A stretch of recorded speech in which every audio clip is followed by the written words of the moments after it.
Are we shooting? Are we on Vox? Okay, it says Hey, we're something. Who the live. hell is the blonde guy in this picture? It's with Johnny glasses? Knoxville. It's Johnny Knoxville. Oh, that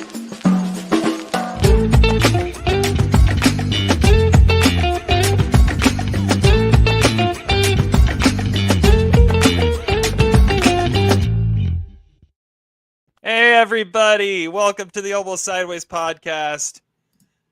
It is episode... What episode are we on? I didn't even look at that. 207. It's episode 207 of the Almost Sideways podcast. And we're live on YouTube, as this is our big top 10 movie reveal episode of 2022. I'm Terry. We've got Zach. We've got Todd. We've got Adam. The whole crew's here. How's it going, guys? It's a great time. It's a great time to be alive. Let's do I it. can't believe we've made it 207 episodes. And it's amazing that I think between us, we've probably watched 207 different movies in 2022, at least, right? At least. We could have done an episode for each 2022 movie. No, that would have is been an entertaining at all. It feels like we did. Probably, yeah. Between the three different shows we had, yeah, we probably did that many episodes. Todd, do you have any money on the games going on?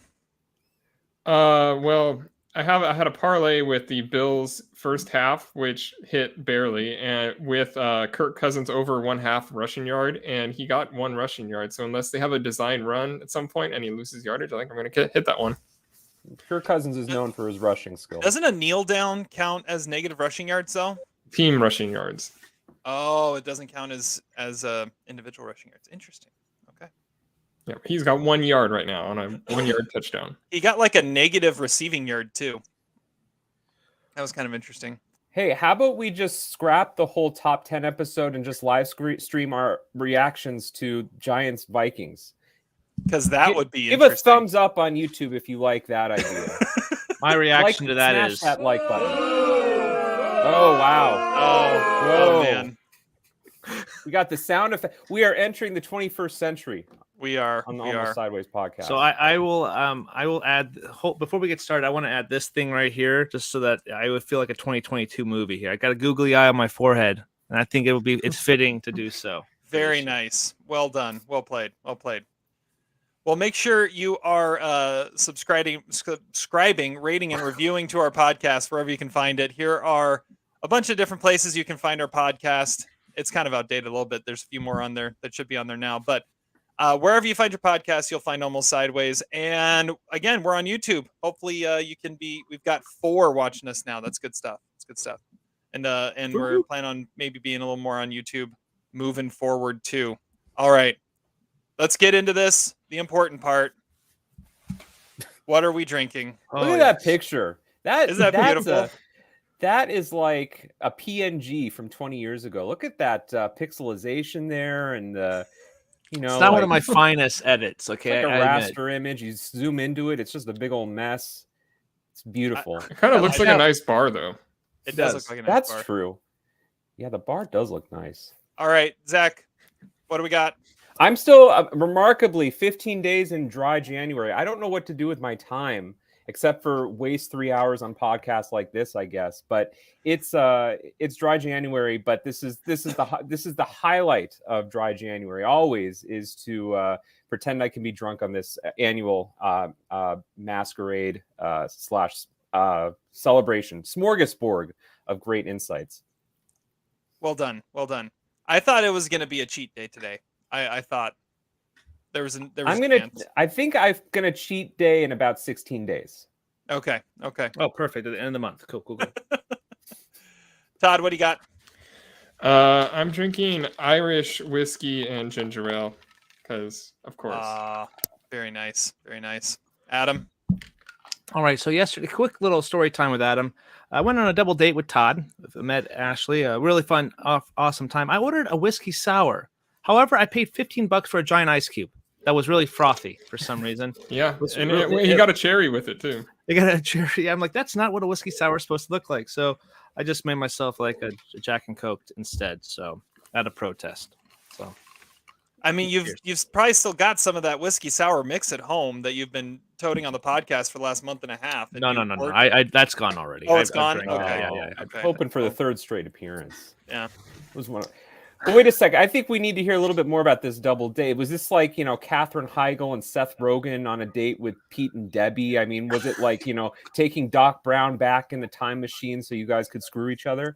I mean, it sounds like an awesome double date. A little bit of that, but Yeah, it was I don't know. pretty It was a really tiny venue that had live music, so we honestly couldn't really hear each other, and we were sitting very close to each other. So it was interesting, but it was fun, and the food was really good. It was a Cajun restaurant.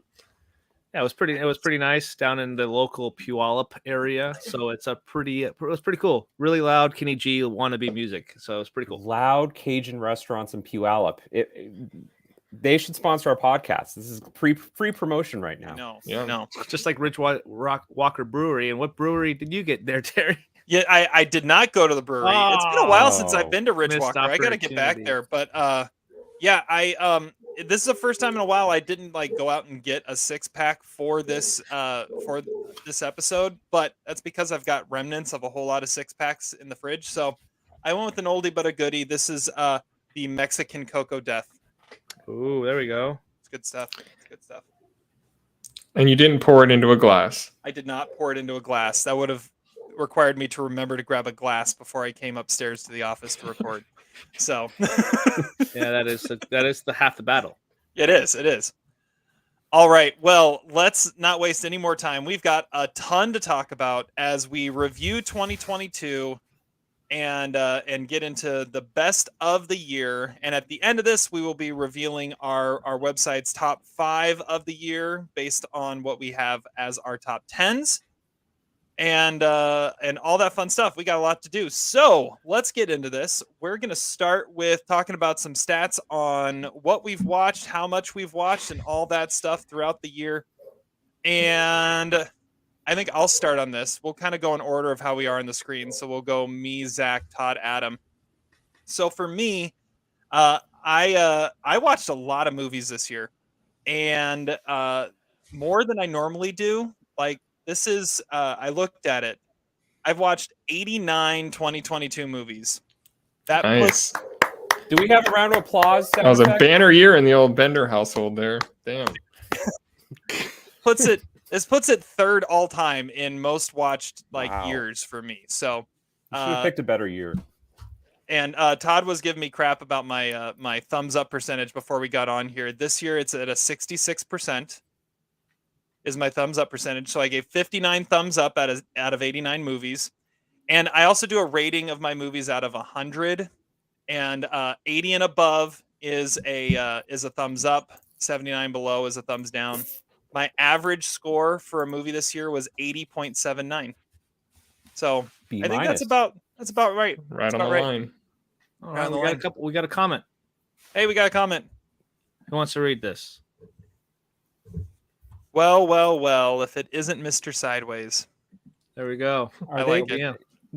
Do they know our brand? What is Mr. Sideways? I think that's a different YouTube channel. Who's Mr. Sideways? We're all lined up. We're all sideways. Yeah. Okay, I should talk about this one. Any movie's going to be mentioned more than once. I set the over-under last night when I was really thinking about it at 7.5 overlaps. Ooh. Total. Crazy. That's way too high. 0 movies, or 0.5 on all 4 lists, and I would bet the under. And the on 3 lists, I would say it's more like 1.5 would be the over-under for being on 3 lists or more. So do you remember what the over-under was last year, Todd? And if we hit? I set it pretty low last year. I think I put it at like 4.5, and it went over. I think we ended up with like 8 or 9. Okay. All right. I would go well under 7.5. Well under 7.5? Well, maybe like 3.45 or something like that. He's taking the under. Zach's taking the under. Well, looking at last year, we ended up with 5 overlaps last year. So you wrote it down? Oh yeah, I keep track of. Well, so then why did you ask me? That's live. Well, I didn't know what you set the banter over under at. Maybe I put it lower than that then, because I remember it going over like early. Yeah, and like it was over before we got halfway through. So I don't know. Maybe I put it like 3.5 or 2.5. All right. Zach, give us your stats. Well, before I do, Terry, one thing we learned on the LA Confidential podcast this year, you tend to keep secret lists. Is there any secret 2022 list we don't know about that you're There is not no disclosing? secret lists. No. Okay, good to know that we know of. All right, so I saw 93 movies this year. There we go. There we go. I got a podcast face. What can I say? I saw 93 movies. My thumbs up, I saw 56 of them were thumbs up. And that is, according to my records, a 60.2 percentage. Now, I do not rate things on a scale of 1 to 100. But I mean, I had a hell of a time figuring out what qualifies as a movie and what isn't a movie, what qualifies as a 2022 or not 2022. So I was pretty strict. For example, I do not consider Petite Maman a 2022 movie, even though I probably should. I don't know. It's hard to match. So there might be some ambiguity on my top 10 list about some of these titles, but hopefully we don't get into a situation. All I can say is, sadly, Megan is not a 2022 movie, and if it was, it would definitely make my list. Oh, Hi, little Fiona. Fiona just waved hi for a solid minute. Hi, Well, that's Fiona. what we should do. Just wave hi for a solid minute back to her. Hi, Fiona. All right. Isn't Fiona also the name of Scotty Doesn't Know? Like Scotty's girlfriend is Fiona. Todd would know Yes. this, right? Yeah. Okay. Good. Yeah. Are you aware of that, Terry? No. That's where they got it from. Oh, I guess that is. No. Yeah. At least it wasn't from Must Shrek. be. All right, Todd, your turn. My total movies seen is 144, which is up Low from for you. 141 in 2021. So I actually saw more than I did last year. I thought that was a Never lot. mind then. And my thumbs up percentage is 58.33%, which is really high considering I think every single year I've ever kept track, it's been between 50 and like 52%. So it's up a decent amount by like probably 10 or so movies. So that's pretty cool because it was 50.35% last year. So yeah, I mean, I had a lot more movies that were kind of in the middle, but at the top and the bottom, there was a lot less populated. So there are a lot of 2.5, 3-star movies in there. There we go. Bad. All Not right. bad. All right. Adam, you're next. Okay, what are stats? I don't know. I had a 230 batting average this season. No, I had 99 movies watched this year, which is was like down by 5, I think, last year, if I remembered. So I think I gave like a 58% thumbs up rating. So a pretty solid year. Only not that many 4-star films this year, I would say. Do we want to say how many 4-star films we gave, or is that giving too much away? I right think now? we can say that a little later. Yeah. That'll come Okay. up a little later. When are we going to say the movies that we didn't get to? Right before we start, I think that we good. Okay. Right before the top, like the actual number 10. Yeah, I think we can do that. All right. Well, of course, every good top of the year list starts with the worst of the year. Yes. So let's talk about the bottom 5 of the year for each person, and I think we'll just go through 5 to 1. Each of us go through. So I'm first up on this. Yes. Do it. All right. So, Let's be clear. I was booing the movies, Yeah, not they're you. not booing Terry. They're booing the Not booing movies. Let's be clear first. all right, number 5. Terry. Can we boo bad picks? Could that be a thing? Like, let's say someone puts, like We don't Thor on all have their access to the button. Oh. Well, yeah, only Adam and I have access to the buttons. So. Okay. You can text me privately. Yeah, there we go. All right. Well, my bottom 5 of the year starts at number 5 with Moonfall. Nice. It was that was a great one. It actually had some decent promise, but it really went off the deep end and not that great. Number 4 was a movie that actually has been getting some pretty good critic acclaim, but I just didn't get it, and no, not at all. Corsage. Hated it. Interesting. Hated it. And I just Wow. saw Todd gave it 3.5 stars. So Yeah, we just talked about this last night too. Todd yeah, and I. no, Corsage. It was Your boring. It bottom was 5. lifeless. It was it thought it was important and really was not at all what it was trying to do. So that's number 4. Number 3 Rosaline, the Romeo and Juliet ex-girlfriend movie with Kristen Dever, just horrible, boring, not funny at all. Number 2, one of the first movies I saw of the year, The King's Daughter, with Pierce Brosnan, and the last film appearance by one William Hurt, which is a bummer. Apparently it had been on the shelf for like 3 years, and they finally put it out, and maybe it should have stayed on the shelf. And number 1, I think this might be at least somewhat unanimous, and that's The Bubble. In terms of most disappointing and just bad in general, that's my worst of the year. Nice. So all right, there we go. Switching it up. Oh wait. Well, there we go. All right, Zach, you're up. There okay. My bottom 5. I mean, there's nothing particularly interesting about the list. These are horrible movies. I would have never seen them had I not been asked to by the podcast. So, number 5 is Thor: Love and Thunder. I really don't even remember much about that movie except for Christian Bale and the opening. And Natalie Portman, awful. Why did I see it? I have no idea. I was never going to like it. Number 4, Jurassic World Dominion. We're starting to see a theme here. I think more for that one just because wasn't it like 2 hours and 40 minutes? Like it was long. Give me a freaking break. That's insane. Number 3, Amsterdam. Now, Amsterdam does start getting into territory of being truly awful, okay? And that is the second Christian Bale appearance in my bottom 5, so that's got to be some kind of record. Number 2 is future 2022 Best Picture winner, Elvis. It had certainly provided some of the best content that we had this year, so it couldn't be really the worst because it was actually entertaining listening to you guys shit on my review of it, which I stand by. It's terrible, and frankly, Austin Butler, in real life, he sounds like Elvis, so it's not even a performance, okay? It's not a good performance because he sounds like that on stage. I'll save that thoughts for later. Because Elvis is probably going to be on Terry's list. Number 1 is The Bubble. I think at this point, The Bubble is the worst movie I've certainly seen in the last 10 years. I think it's worse than Downsizing. I think it's worse than Space Jam. It's really making a run for one of the worst movies I've ever seen, if not the worst. Yeah, that's all I got. If does overlap count with bottom 5 movies? Because then we would definitely be hitting the plus 7.5 and going over. So I think the bubble is the only one of your bottom 5 I didn't give thumbs up to. So. Nice. Okay. There we go. Thumbs up to Amsterdam? I did. I don't remember that.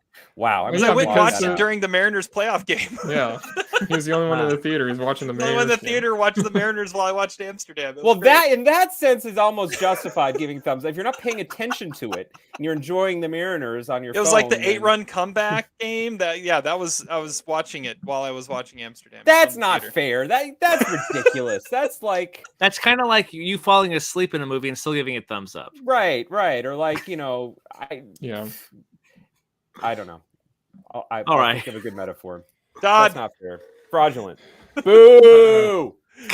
Hold on. Wait, we'll get there. Where's the boo? I missed the boo. Where's the boo? There it is. Yeah, bring it. Okay.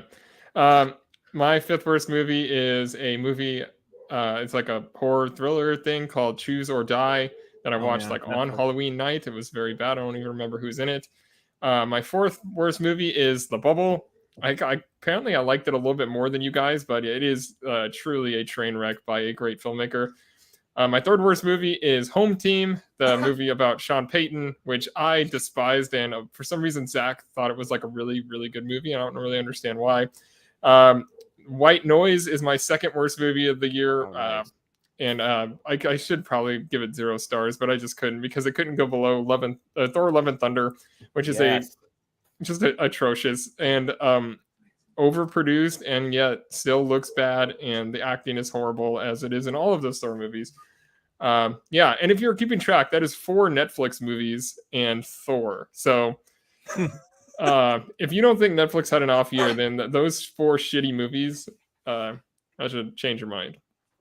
I've got Home Team as my number 10 worst, and White Noise is my number 11 worst. So Yeah, There I'm you go. showing that I gave Home Team a thumbs down. I don't remember liking it. I certainly liked it more than you guys, but it's not a good movie. I mean, I will agree with that. But I found it more charming than you guys did. yeah, you were trying to defend it on a podcast where we were all destroying it, and I think a month later you said, "Why was I defending this?" Yeah. Now, when Sean Payton becomes coach of the Rams, can we have the sequel with Kevin James back coaching? Baker No, Mayfield? the sequel needs to be when he becomes coach of the Broncos and has to try and figure out how to manage Russ. Oh, there we go. Ooh, there we go. That's a good one. That'd Yeah. be good. All right, All Adam, right, bottom my 5. turn. All right. That was fairly scant. We Okay. need some stronger booze. What happened with the booze? Did somebody turn on the booze? I can't find the booze. I need some booze right now, but it's dry January. Now I feel like you're just booing me. Okay, that was the joke, but it's past too late. Okay, number 5 for me, I have the movie called The Munsters, another Netflix movie directed by Rob They Zombie. made a monster movie? Yeah, but it wasn't advertised to anybody Directed by relevant. I Rob talked about Zombie. this last night. Rob It wasn't- Zombie? Yeah, it wasn't made for diehard Rob Zombie fans, and it wasn't made for fans of the TV show. It was made because Rob Zombie loves the Munsters, and when his wife is the best thing about the movie, it's kind of not a great sign. Number 4, I have Firestarter, that Zac Efron movie. pretty bad. Yeah. Number 3, I have Monstrous, which is a Christina Ricci horror movie from this year. Thought it was going to be something more entertaining, but it was really, really boring. Number 2, The Bubble. There we go. Quad declined. The Bubble. Yeah. I don't Is that remember. the first quad bottom 5 listed? No, Space Probably. Jam. Or Space Jam? Space Yeah. Jam. Yeah, it's Space Jam. Yeah, it too. could be up there. And number 1, my least favorite film of last year is Jeepers Creepers Reborn. It's Jeepers Creepers 4. When you have a person who's not critical of films notice, like, why is everything so blurry in the background? I'm like, yeah, because they're on green screen every single set. So it is horrible. It kind of kills the lore of the first 3 Jeepers Creepers movies, even though the third one's not that great, but it kind of ruins the other 2, the 2 good ones of the franchise. So I hope this franchise just dies now and that they don't make it for a very long time. So Jeepers Creepers Reborn, my bottom of the year. I like So how lots Adam of just sequels, kind of, lots I of like how Adam Netflix. dissed on himself. He's like, when you have someone that doesn't even notice things in movies, noticing the bad things, it's like, No. I wasn't talking about myself. I was talking Oh. about my kids. oh, okay. I thought you were The talking. kid who said that. That wasn't Like, well, me. yeah, you're on the Bottomless Sideways podcast, Adam. You have some credibility. It's not that bad. You don't suck all the time. All right. Well, let's stop talking about the crappy stuff and let's start talking about the good stuff. So that now was our wait a bottom sec. 5. Oh, Do go we ahead. are there any nominees here that could be the Tenet of 2022 that A someone corsage. Corsage, yeah, Yeah. absolutely. That could be. Apparently, I'm going to put Home Team on my top 10, and I think Elvis. Terry loved Elvis, so there's some Tenet award possibilities. There are. All right. Shall we do it? Make Any sure you more? guys subscribe, by the way, if you guys are listening. Oh, there we to go. us on Make sure YouTube. you subscribe. Zach, any more BS you want to bring up before we actually get into this? If you don't subscribe to this channel, Bo Burnham is going to make a parody song of us. Okay, so just do it. Remember last year when you thought for sure that was going to be my number 1? That was hilarious. Our buddy Joey's back. What's up, Joey? Hi, Welcome. Joey. Joey, you rock, man. All right. Well, let's do it. Top 10, starting with number 10 and starting with me. Can you So- explain the Merlots real fast for Oh, yeah, yes, viewers? yes. So let's get rid of the number 10 really quick. And what movies you didn't get to that you And were what wanting movies to- I didn't Oh, get yeah, to. yeah. We'll talk about that too. So as we're going along, if a movie is going to appear later on someone else's list, we can Merlot that, which means we're going to table that conversation until it gets to the highest up on anybody's list that it is. So if someone says a movie and you hear Merlot and you see Merlot, that means we're going to save that conversation for when it pops up later. Okay. So yeah, movies we didn't get, or movies I didn't get to. For as many as I saw, there were quite a few I didn't get to, and then I'll talk about number 10 here in a second. Gosh, I don't even know which ones I didn't get to. I didn't get to. I know I didn't get to Triangle of Sadness, which was the Palme d'Or winner. I did not get to Decision to Leave. I did not get to Women Talking, which somehow is impossible to see right now unless you're film independent and get screeners. There's some other ones that I'm sure will be mentioned that I'll be saying that I didn't see, but those are the main ones that I can think of right now.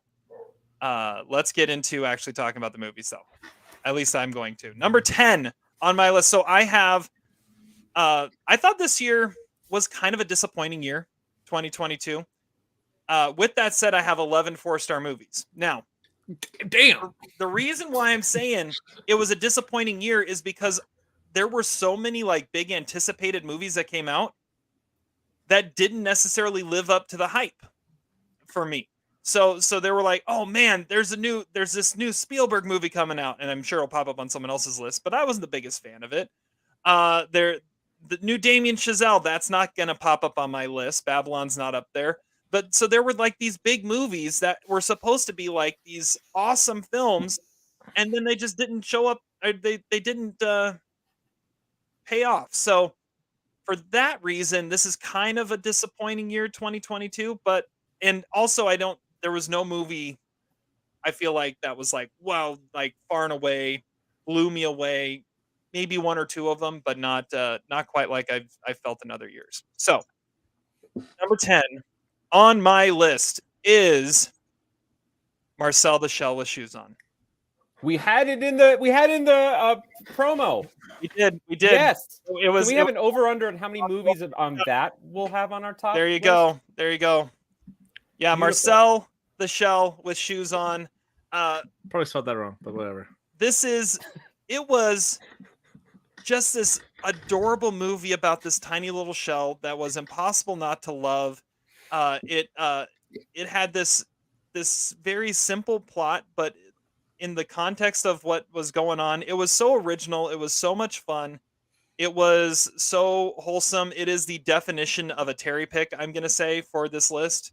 But it was amazing. It was an amazing movie. It's been a while since I've seen it. I saw it back when it was in theaters. I haven't watched it since, but I loved this movie when it came out, and it is an adorable movie. Now the question is it an animated movie? Because I think it's up for the animated Oscar because so much of it is stop motion. Everything with Marcel and the Shell family is stop motion. But Marcel the Shell with Shoes On, I had to get it in my top 10, and it's coming in at number 10. Well, if they have Jungle Book as an animated movie, I would assume that would be okay. I don't consider it an animated movie, but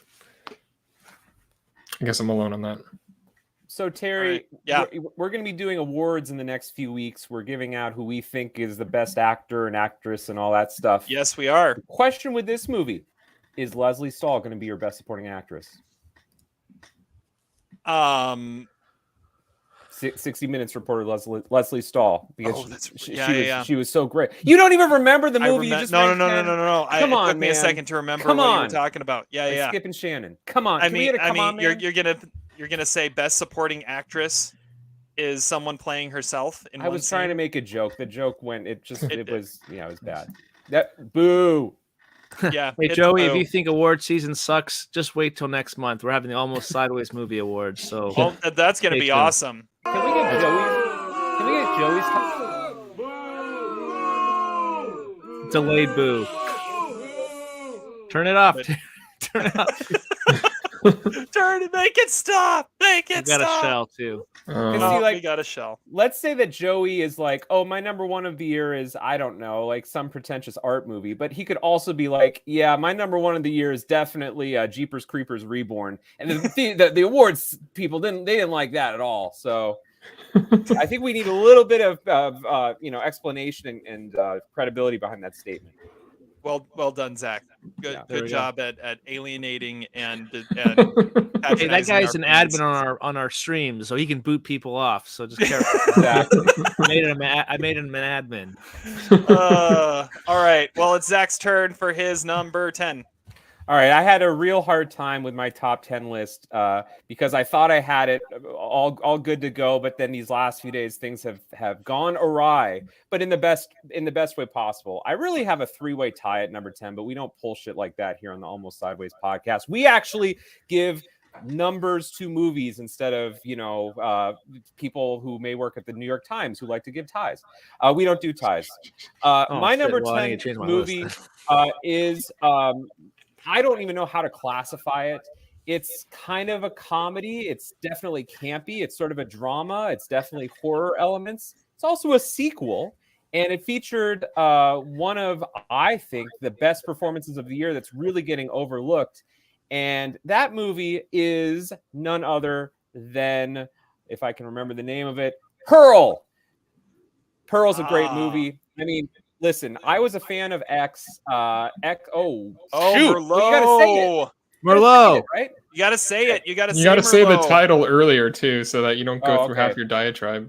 Yeah. Damn it. Merlot. Okay, I'll shut up. All right. I'm glad that's Merlot. Can we get an applause for that? Yes. We Get some love. we from don't I don't we have don't access have to the that budget button, for an so I actually applause. have to say it. So Yeah. Shut up. I'm sorry. Okay, There we chaos already on the Almost Yep. Sideways. All right. So moving on. Todd, Oh, this is Number his 10. favorite movies of the year, by the way. Pearl, Well, and Everything Everywhere All It's at like Once he are my Merlot favorites that last too. year. Nice Yeah. job. You would have Joey. Merloted as well. Good See, job, what Joey. are you crapping on, Zach? Just leave him Well, alone. one of Joey those knows is his stuff. Calm Leave him down. alone. All right, Todd, number 10. all right, the movies I didn't get to that I wanted to good. I forgot to are say that. Black Panther: Wakanda Forever. I just didn't get to see for some reason. I haven't gotten a chance to see Broker, or Close, or Empire of Light, EO, Happening, Holy Spider, Hunt, Living, Guillermo del Toro's Pinocchio, or Wendell and Wild. So a lot I still need to go through. Some of those probably could make my list. My number 10 is a movie, the only real late arriver on my list, and that is a movie I got a screener for. It's called Saint Omer. It's directed by Alice Diop, and it's currently available to rent, actually, if you wanted to check it out. It's inspired by a true story. It follows this novelist who is named Rama, and she decides she's going to do a piece on this trial of a young woman, Lawrence, who recently left her 15-month-old child on the beach to be taken away by the tide. And Rama is actually pregnant at the time, and as the trial goes along, she starts to identify with the defendant and starts to feel different about her own situation, which isn't all that dissimilar from the defendant. And like, for one, they're both Senegal immigrants in France, and she's also in a complicated mixed relationship. It's a really quiet movie, and you have to be in the right state of mind to get into it. It's like exclusively dialogue, so you really have to listen and like read body language in order to get the full effect. The performances are wrenching, and like, it's a really hard movie to shake off. It kind of reminded me of A Time to Kill in a way, which was essentially arguing for like justified homicide. Well, this is a movie that like points things out and like points at motivations and contributing factors and isolation and like a state of mind you're in when you do a heinous thing. And it's a really just disturbingly effective movie that I was really taken by. And it's tough, but it really worked, and it does not follow the conventions of any courtroom drama I've seen. It's a great movie. It's called Saint Omer. Very Thank you. nice. All Very right. nice. Well, I just saw Saint Omer today. I just got back from it, and I'll just break the news. It's not going to be on my top 10 list. I respect what Todd says about it.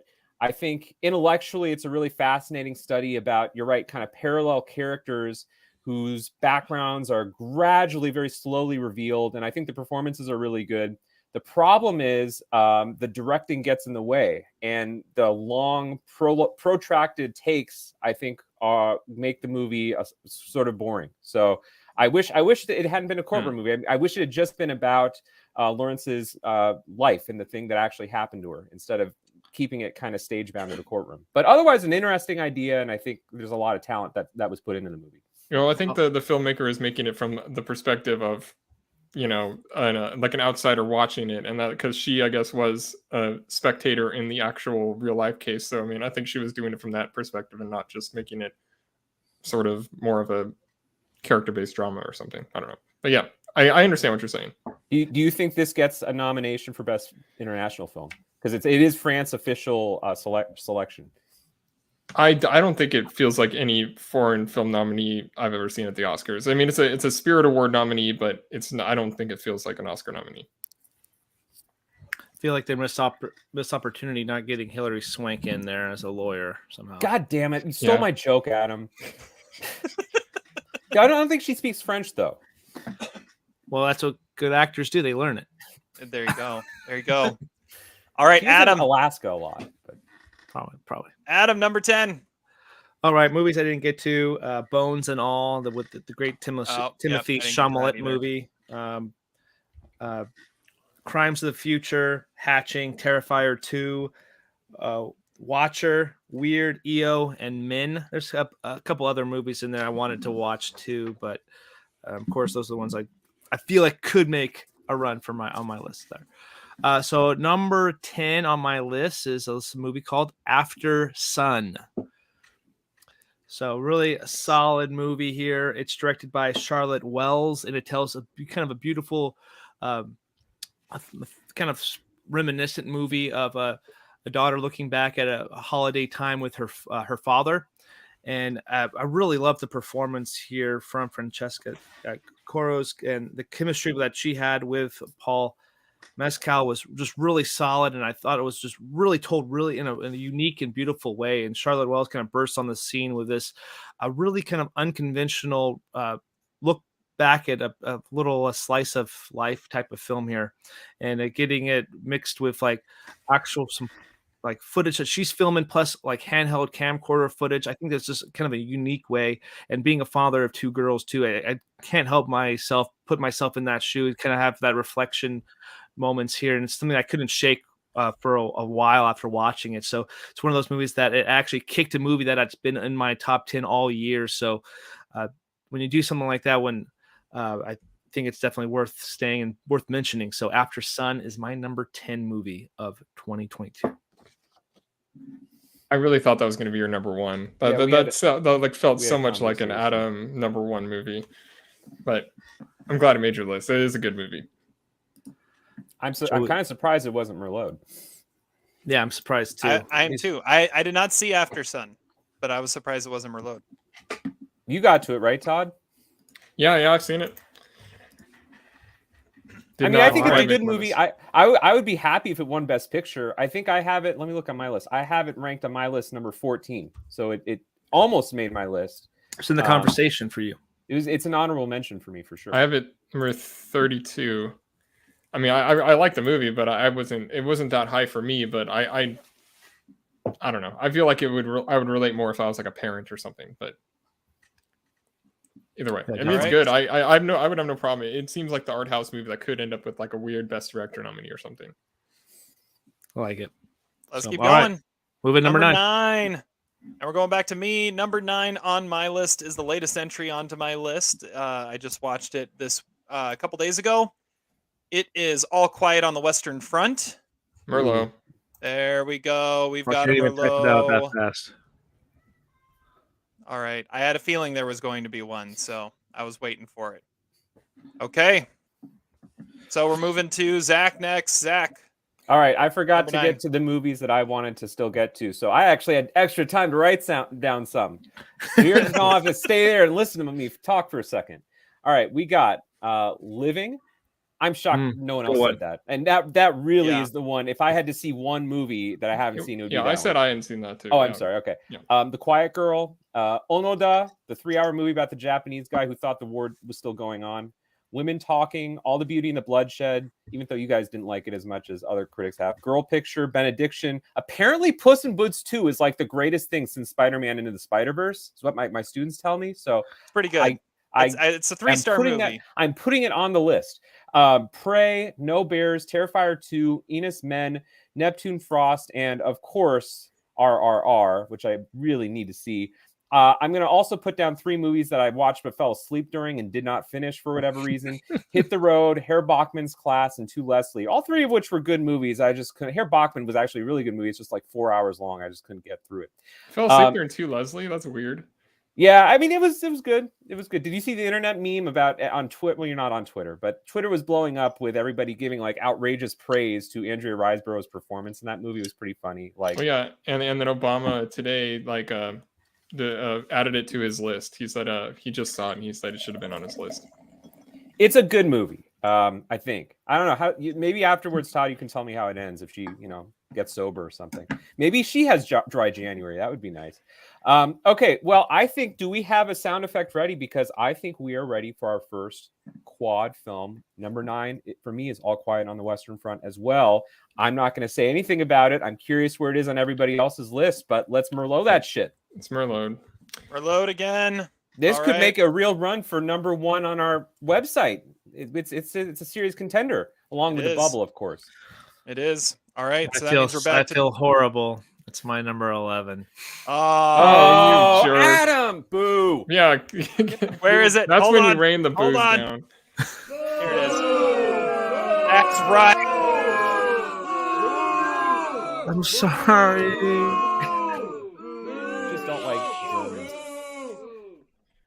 Oh, He just took himself out. oh! I thought you kicked him out, Terry. No, that would have been Turning better. into a Dr. Evil situation. We need some flames and button. All right, Will Ferrell. Todd, number 9. Okay. My number 9 is Tar. Merlot. Merlot. Hey, we got another Merlot. Yeah, I knew that was coming. All right. So Merlot again. This is the fastest round we've ever had. Adam, you're up. Number 9. All right, I got my highest rated Netflix movie here, The Stranger, with Sean Harris and Joel nice. Edgerton. Okay, so I really like this movie a lot. I think Sean Harris gives this a fantastic performance as this kind of criminal guy who is trying to get his life better, but he's actually getting investigated. I think it's fascinating in a world of filled of these true crime documentaries. At the time we watched this movie, we were binging a couple docuseries too, and then I saw your guys' review of it, and I was kind of researching it. I was like, oh, this is based off this true crime in Australia. Let's watch it. And my wife and I really got into it. I think it's because also that mindset. It's really fascinating. It's a slow burn. It's really kind of methodically paced and getting into the story. It's probably the best Joel Edgerton's been, and he's really just not really doing a whole lot of craziness, but he's just really kind of quiet and kind of getting methodical with his thoughts too. But Sean Harris, I think he's my best actor winner, or I would he's one of my favorite performances this year, and it's just because it's a super quiet performance, and I'm trying to figure out what's going on in his head, and when things start revealed, it was just it worked really well for me. I know some other people had some issues with some things, at least some people on Twitter said some stuff like they didn't feel like the payoff was well, but I thought it was like they were trying to be respectful to the actual family by changing all the different some details to it. But it was, for me, just super enthralling film that I just couldn't get out of my head, especially in this time where true crime documentaries and little things on Facebook are really popular. This was just hit so many right notes for me. So The Stranger is my number 9. Yeah, Adam, Nice. it was my number 11.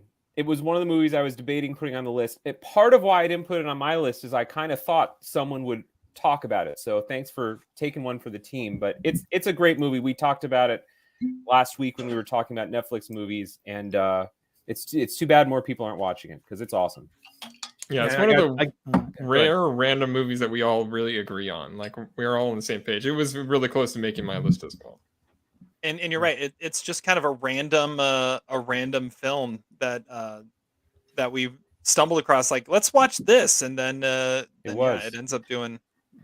Yeah, I mean, I had a hard time finding yeah. it. It was like we talked about 5 different titles that week. It's one of those things where it's like, you always assume the big Oscar winner is going to make these top 10 lists, but really it's sometimes these smaller films that get to Netflix or HBO Max or something that make the biggest impact.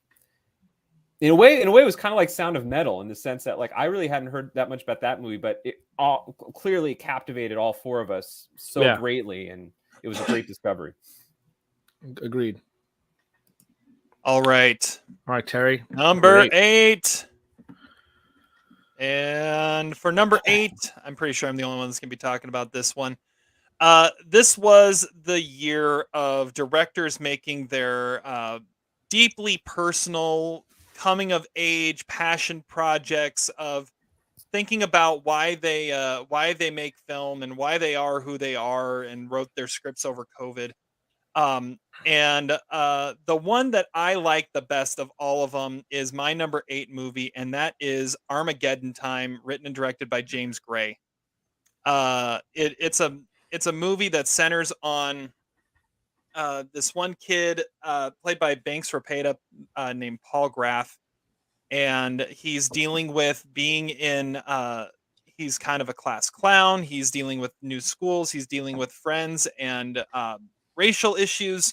He has parents that don't understand him. The only one that understands him is his grandfather, played brilliantly by Anthony Hopkins.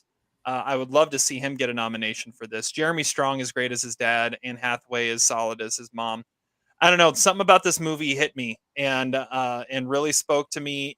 It's a movie. You can tell it's a personal movie, but I think I said before, it's generic enough that you can understand.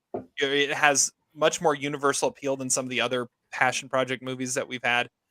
And I mean, maybe it's a story about kids in school and connecting with kids that appeals to me too as a teacher. So I really love this one, and I know others on here don't, but it was one of my favorites of the year. So number 8, Armageddon Time.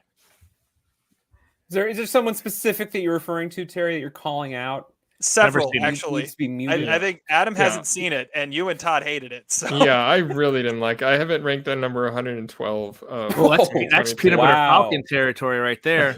I don't know. It was so absurdly heavy-handed, and I don't know.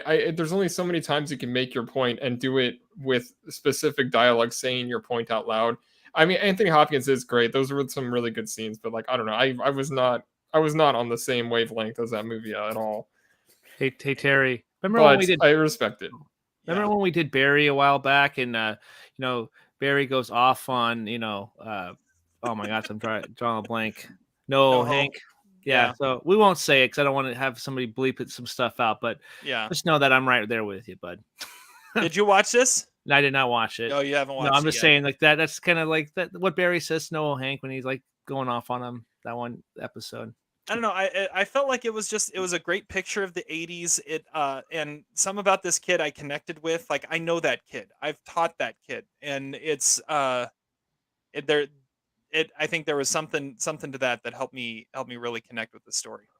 Zach, I know you hated it too. Yeah, although I haven't even seen 114 movies, but I have it like ever. I've never seen. I have it number 72 between The Black Phone, could be on someone's list, and Ticket to Paradise. Thank you, Cassie, for standing up for me. So someone doesn't like the feel-good movie. I don't know if I'd call it a feel-good movie. I think it's the director feeling good. It's the director feeling good about himself for not being racist. He's patting himself on the back. But yeah, of all, that's true. It's of all the movies of the director patting themselves on the back, this is the one that I think when you were saying Love Letter, I thought you were going Fabelmans, but you were the one that didn't like the Fabelmans. No, I thought he was going Empire of Light, but then I forgot that he gave just 4 stars. Yeah. Empire of Light, it was there were some serious problems with Empire of Light, but I really loved it too. No, this one I really like. And I will say Adnan Virk put this on his top 10 list as well. I found that out this week because he posted that on his podcast. So I'm not alone in my love for Armageddon Time. Let's hear what Joey, what do you think of it? You thought it sucked, right?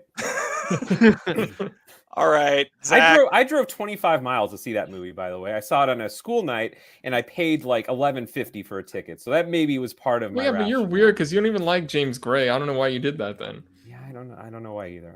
That means he does for the podcast. It got good review. It got good. No, I did not fall asleep. It got good reviews. But I don't know why I did.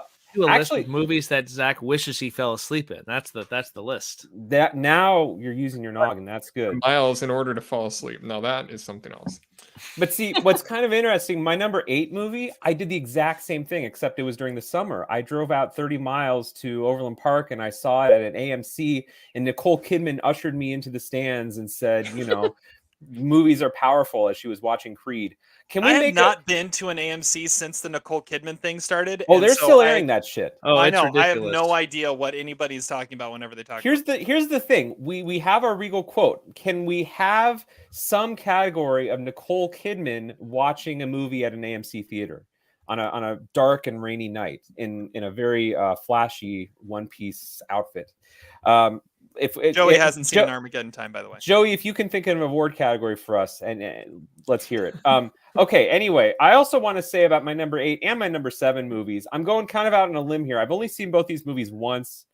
I had another movie that was in my top 10 that I saw a second time, and it actually dropped for me. It pulled like what Quentin said about The Matrix. Like, it was high on my list, but then it fell out upon repeat viewing. Anyway, that's probably too much information. I want to see this movie again. It's not going to be on anyone's list. I think Adam said he wants to see it. The movie is Watcher, directed by Chloe Okuno. Yeah, And this is one that I wanted to watch. Yeah, this is, I think, Watcher in a way to me is emblematic of 2022 a little bit, in the sense that if this movie had come out 10 years ago, certainly 20 years ago, I would have thought it was solid shit, but I never would have put it in my top 10 list. And Watcher is that's no disrespect to the movie. The quality itself, I think, is I think somewhat consistent. I definitely liked it. It's a really solid genre movie. And there aren't a lot of good genre movies anymore that are based in character and plot and good writing. This movie was really unpredictable. I didn't know where it was going. If for those of you who aren't familiar with it, it's about Micah Monroe, current Scream Queen. She is married to a somewhat douchey guy, and they move to Romania so he can work. And during the day, she's in this apartment complex that looks a little bit like the apartment complex in the Decalogue. Not going to lie, maybe that's why I like the movie. And there's this guy across the way who's staring at her, which is actually also kind of like my favorite Decalogue episode. But I think the comparisons end there because he turns out to be a pretty sinister guy. And, this is a Hitchcock movie. It does the thing where, she sees something, but everybody kind of calls her crazy. She confides in a neighbor who becomes an interesting character.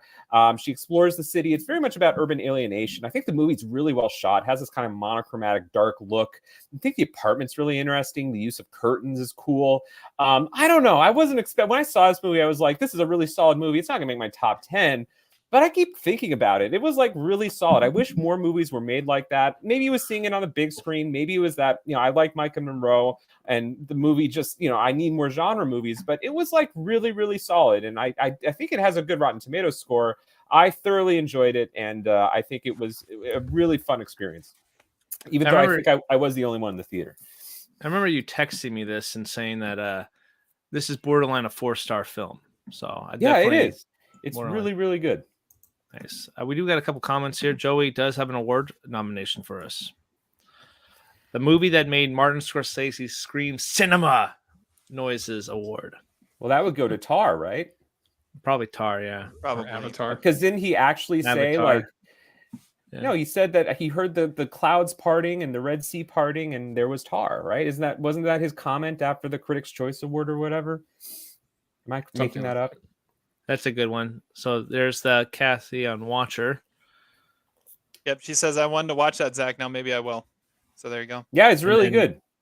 And then this is also what she said about the AMC thing. What actor would you think should usher you into the movie? I like that. That's pretty good. Yeah. I like it. That could be a deep dive, a deep dive category.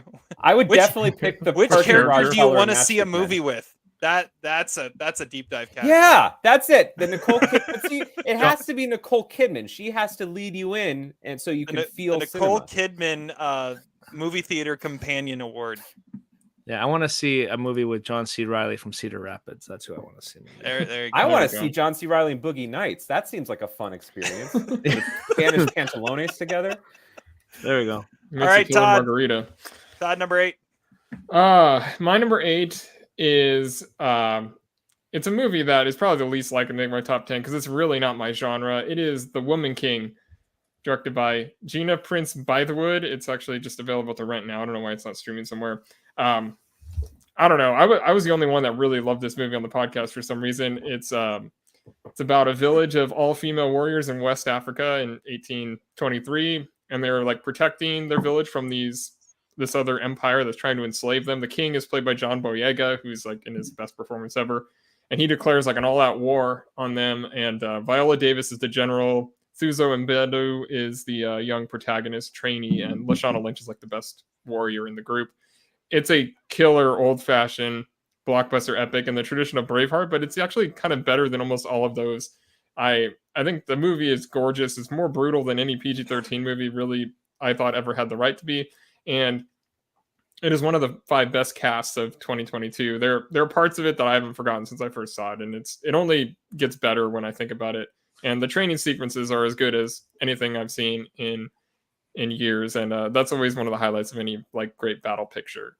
I love The Woman King, and that's number 8 for me. That's a great call. I'm glad that made a list. Yeah, that's my number 20 film. If my wife was on the podcast, she would have Merlot that. Just a heads up. Nice. So it made my top. It was in my top 30. Yeah, Lashana Lynch, man, she needs to get like that's a movie that should have been her breakout movie. I just hope she blows up, man. I know she's gonna be in the Marvels, but still, like she's fantastic in that movie. So Lashana Lynch would be the Nicole Kidman Take to the Movie Award winner, right? She would be the ideal companion from The Woman King. Probably. Definitely. She's entertaining. She's got pithy comments. She could bring a spear to the movie. She could bring a spear to the movie. I'm not sure she would get that through a metal detector. So That's probably true. But yeah. All right, Adam, number 8. All right. So with all this love for a movie, I'm really debating doing an audible at the last second here. Don't do it. Don't do it. Just go with it. No, come on, Adam. Join the dark side. No, I'm doing it. I'm gonna say nope. Number 8. Jordan Peele's Nope. All right. When I watched this is like one of the coolest movies of the year, I think. This is just the vibe. The way he makes movies is just fascinating. I think it's really cool to see this kind of alien film, but also mixed in with some like this really interesting sequence with Stephen Yeun and his TV show kind of host with this monkey going crazy, and then there's a breakout performance from Keke Palmer and Daniel Kaluuya doing his thing too. I've watched this a couple times now, and I'm just engaged from the get-go.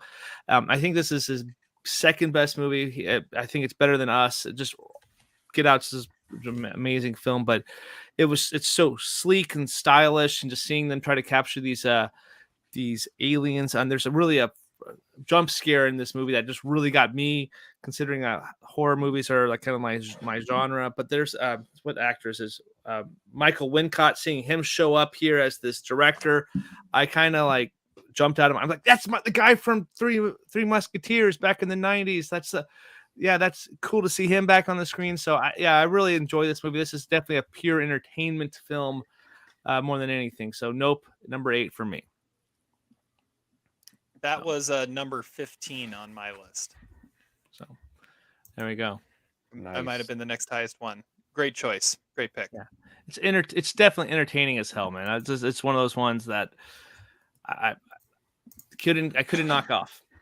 So I like it. Yeah. It is an Adam movie. I think when I watch it, I'm like, Adam's gonna love this thing. So I'm glad you did. Yeah, it's definitely a Spielberg, or like somebody who loves Spielberg was definitely making that movie or something. Yeah. True. Good call. So Adam, who would you take? The chimpanzee, right? So that's going to be the question. You wouldn't want to take the chimpanzee because that could turn into a really deadly situation. Apparently. It's like the spear situation with the last pick, probably. That's why Lashana Lynch needs a spear. I mean, Lashana Lynch versus the chimpanzee. No, wow, I think it's we just came up with Keke the best Palmer 2023 movie. Keke Palmer. But anyway, that'd be a fun one to be in the movie with. All right, number 8, number 7. Number 7, moving on, and it is my turn. Number 7 on my list is The Batman. Merlot. Oh, we got a Merlot. There we go. Nice. So how many is that now? How many is that overlapping? 3? That's 3 or 3. 2? Or no, it's 4. I think it's Pearl.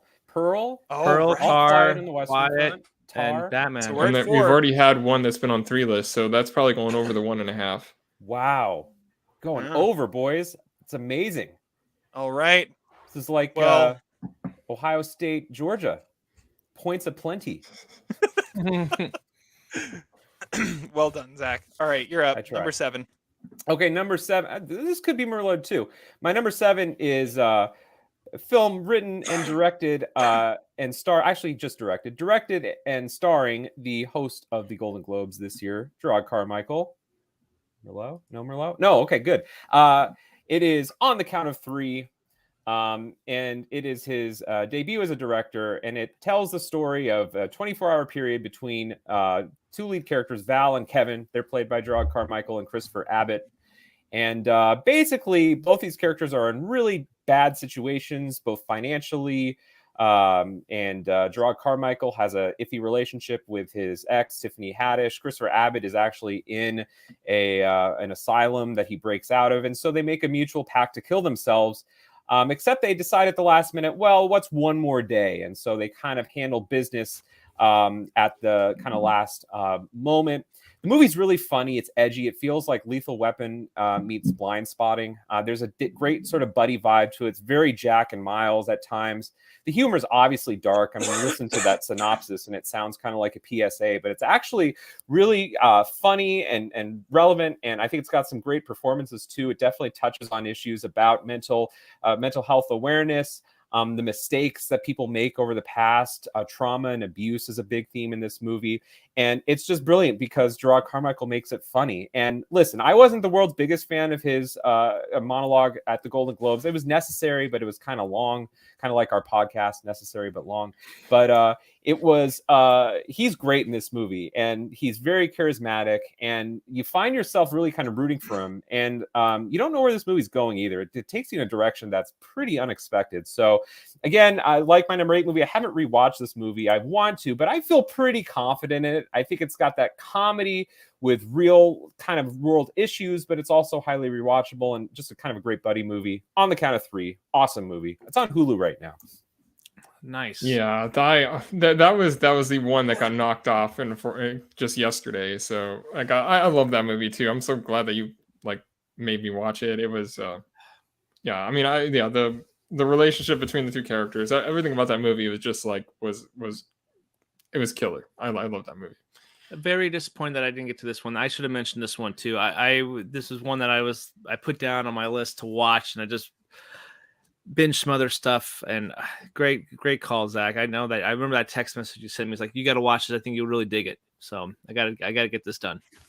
To make a movie about mental health awareness and suicide ideation in characters and make it a comedy and make it something that people are going to want to watch is really, really impressive. I think this movie had a high war for being really difficult to make and to write, and they nailed it. True. All right. Number 7, Todd. My number 7, I reviewed on the podcast. It's currently available on Hulu. This guy has made 3 movies. They've all made my top 10. He is one of my spirit animals. It's Riley Stearns' movie Duel.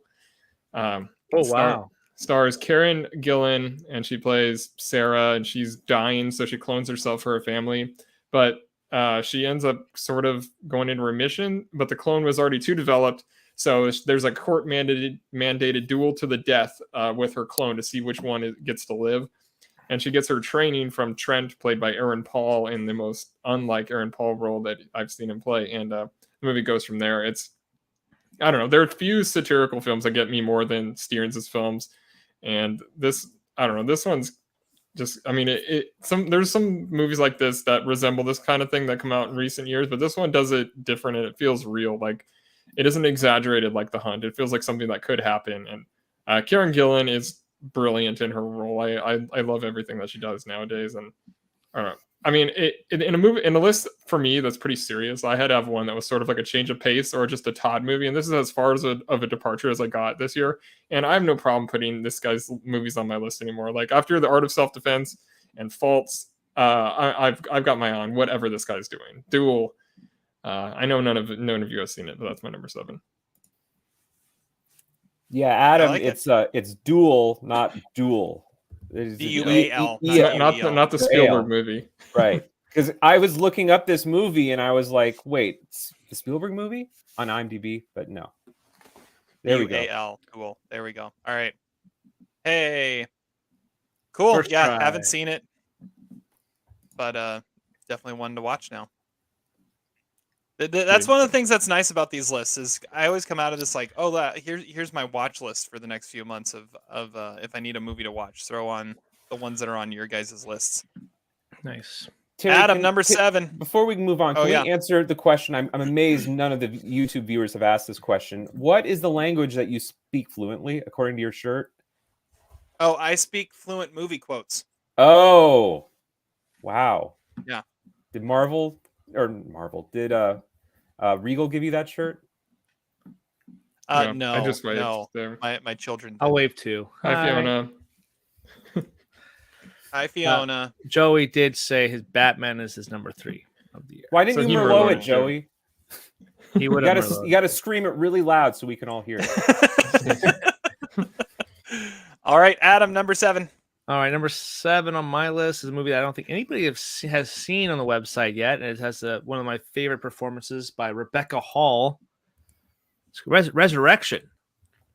It's directed by Andrew Simmons, and Rebecca Hall is getting criminally overlooked, and it tells a story where she kind of has her life in place, but then she sees somebody from her past that rears up a bunch of anxiety, and basically this guy definitely did a lot of gaslighting on her too. So basically just wore her down mentally.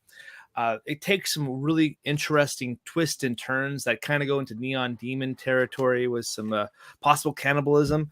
The ending is what when I did some research and looked at what people thought about the movie, the ending is what really kind of is either you're going to buy it or you're not going to buy it. And this is kind of like an Adam movie. I kind of just ate it up. It's really crazy, but has one of the best performances of the entire year.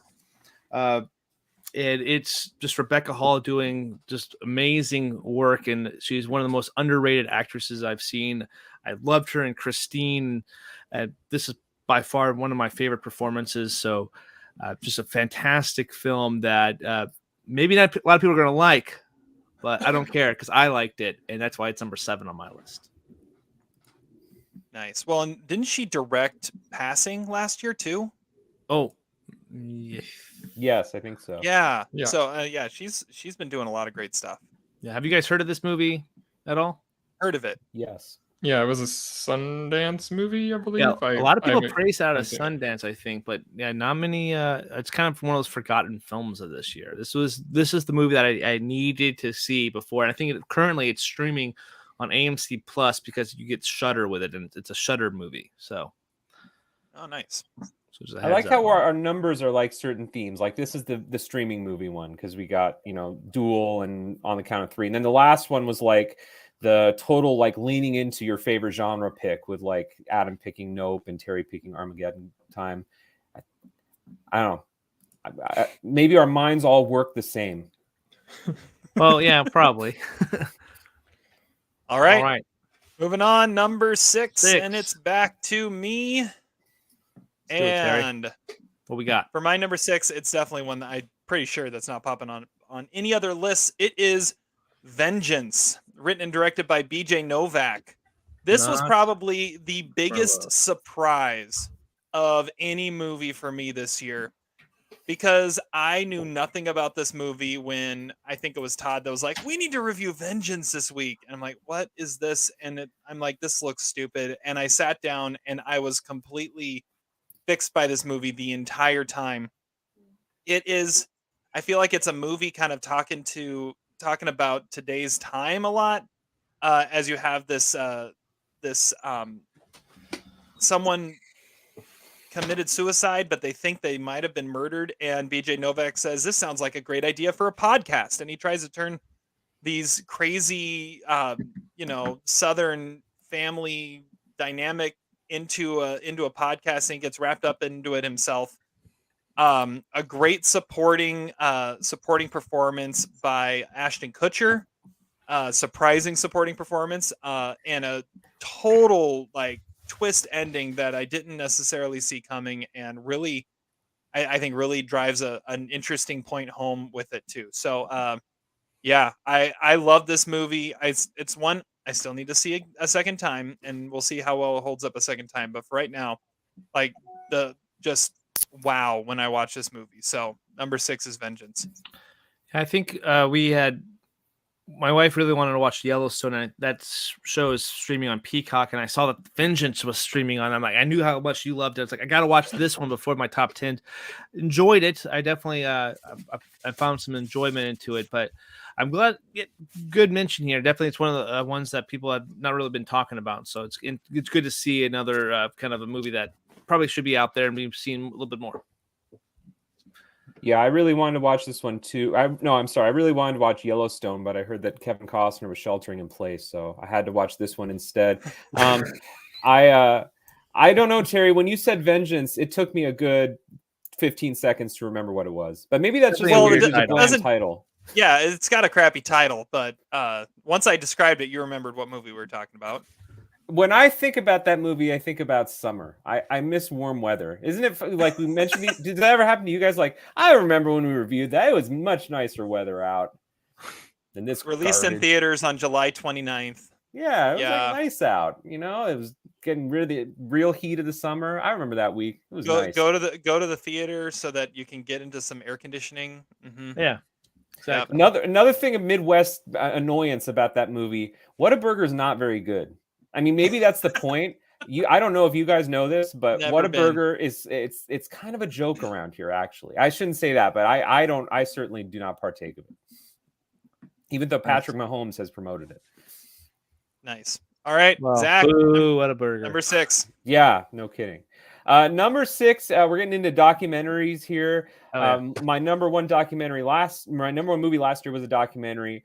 This one is an awesome documentary. It's getting some buzz at the Oscars. Probably won't get nominated, but it did make the short list. And that is Bad Axe, directed by David Sieve. And I reviewed this a little bit on the podcast. It tells the story of like actions, correct? Like an axe. No, axe, like A-X-E. axe. Like Lashana Lynn is gonna bring in a spear. An axe, a spear or an axe. Oh, there we go. Okay. Bad Axe. Well, the name of it, there's no axe in the movie, sadly, Adam. So it's not really an Adam movie, but it is about a community in Michigan named Bad Axe. And it is about this Cambodian American family that, the dad is Cambodian. He immigrated to the United States. Him and his wife opened up a restaurant, and they raised their kids in this fairly red rural community in rural Michigan. And the movie unfolds during COVID, basically. And eventually, at first, the movie is kind of about how the family struggles to keep the restaurant open in spite of mask mandates and craziness with COVID. But then it kind of takes an interesting direction. It becomes more of a movie about the Black Lives Matter movement, especially in summer in 2020 when things were heating up, and kind of about the choice that this family has to make, whether to be authentic in their participation in Black Lives Matter and in their activism, but also making sure that they don't run out of business because the hillbillies are going to start abandoning them. So it's an awesome movie, really touching portrait of a family that you just kind of root for. They're a little bit eccentric. They've got some funny arguments, I guess. I don't know. You recognize, I think, a lot of your own families in this movie, even though this family's ancestry is unique. But it's awesome, and I hope it gets a nomination for Best Documentary. This movie could really catch on. It's like, I'm not going to call it feel good, but you feel a little better, hopefully, about the way things have gone the last few years by the end of this movie. It made me feel better. So Bad Axe, my number 6. No Bad Axe. No, that's your top documentary of the year. Well, I mean, there's a reason we are doing this release, so it could be, maybe not. I don't know. I do not have a documentary on my list. Wow. I usually get one, but this year I didn't. Has anybody else seen Bad Axe? You were too busy watching 2012 documentaries, Terry. So apparently, yeah. Didn't have time for and 2002. Yeah. None of you guys should watch it. It's really good. I mean, obviously it's my number 6, and I ranked it better than apparently whatever movie the Batman. The Batman getting Merlot. I didn't have that down. That's probably like plus 250 odds. I had a feeling it might. All right, Todd, number 6. Okay, my number 6 is the one that's been Merlot. It's All Quiet on the Western Front. We can talk about it now. We can talk about it now. Yes. Are we talking about this? Yes. we are talking about this. It's on Netflix. It follows Paul Baumer, played by Felix Cameraer, and he's a young man who, along with his class, is inspired to join the German army in World War One. It's like a sort of patriotic thing, and they have this romantic look at war. But when they get into the trenches, they're faced with the atrocities of war. It's technically and artistically the most fascinating movie of the year. It has the best battle scene since like Eastwood's Iwo Jima movies. And Daniel Bruhl is a standout as well. He's the officer leading the charge for Armistice. And the movie has this gut punch of an ending that just lingers for days. And even watching it on TV, you're completely drawn into the movie and you just can't look away. I might have this ranked a little low, to be honest. I think this is an absolute banger. The All Quiet on Western Front, number 6. And I know 2 of you also had this. So what do you guys think? Well, yeah, and it was Adam's number 11, so we all are really high on this one. Yeah, I had it number 9. Like I said, I just watched this on Friday, and yeah, it's one that definitely draws you in. And what stood out to me is really the direction. It was a brilliantly directed movie, and some of the shots, like the opening shot in this movie, is just breathtaking. And the cinematography, I'm glad to see it shortlisted on so many different things at the Oscars because it deserves the attention that it's getting. The story is a story that we've heard before in war movies, and I mean this is a classic story that a classic book, but it's the performances and direction that really put this one over the top, I feel. Zach, how about you? Yeah, I mean, listen, another movie that if this had been made 15, 20 years ago might not have made my top 10 list. This is, again, a sort of a genre movie, really good genre movie. What's that? Where did it fall on your top 10? Oh, it's my number 9. Like Terry. What's interesting, it's not 1917. I think it's better than 1917. And I wouldn't go that far. I think part of the issue, maybe it's just a preference thing, but 1917 wasn't about World War I. It was about Sam Mendes, and it was about doing it in one shot. This movie, you actually feel like the war is semi-important, unlike 1917, and you really get a sense of like the culture. Well, I guess not the culture, but behind the scenes. I like that inclusion, like Todd was mentioning, of them reaching armistice, because it gives sort of a broader context to what's happening, and neither side comes out looking very good. I mean, there's some tactical decisions that are made in this movie that are completely egotistical and baffling. And yeah, the movie's anti-war. But it's great to just see a war movie. And again, hats off to people who want to reinvent the war genre. I get it. No one likes John Wayne. And I'm not saying this movie is John Wayne. It just does it in a classic way that gets in your face. And it's definitely got some Saving Private Ryan vibes and elements to it too, but it just does it so well. And for it to be on Netflix too, I mean, I watched it at home and I was more engrossed in that movie than most other stuff I see in theaters. So Berger did a great job with it, and I hope, as Todd predicts, he at least gets considered for Best Director. Yeah, I'll just speak on it briefly too. This was a tough one. It has some of the most brutal kind of sequences I've seen, especially in those action sequences. It's definitely one of the best production designs you'll ever see in a movie this year. It was definitely a tough battle to keep this one on, and I wish this was at least on my list, but this is just a damn good movie too. So. Give you guys props for keeping it on there and getting it definitely some much needed almost sideways award love. So there we go. It's rare you see a war movie from the losing side also. I think that was another thing that I really liked about this is you saw that different side of an army getting ready for defeat. Todd, what were you going to say? Well, I mean, I just think it's one of the most interesting acquisitions Netflix has ever gotten, because like in no way feels like anything they've done, and it feels like in no way it looks not like a movie you should be watching on TV, but you still get into it on TV. It's I wish I would have been able to see it on a big screen, but I mean, it really didn't matter. I was still just locked in immediately when I started watching it. I looked it up. Apparently, this movie had a $20 million budget. That's it. What? Wow. $20 million budget. Yeah, Cassie watched it with me. Amazing example of a good adaptation, Cassie says. Yeah. Crazy. All right. Cool. Adam, on to your number 6. So this one was Merlot as well earlier by Zach. So he went on this long spiel, Zach did, about the BS now doing ties and stuff like that. How, in my mind, I can't untie this movie, X and Pearl.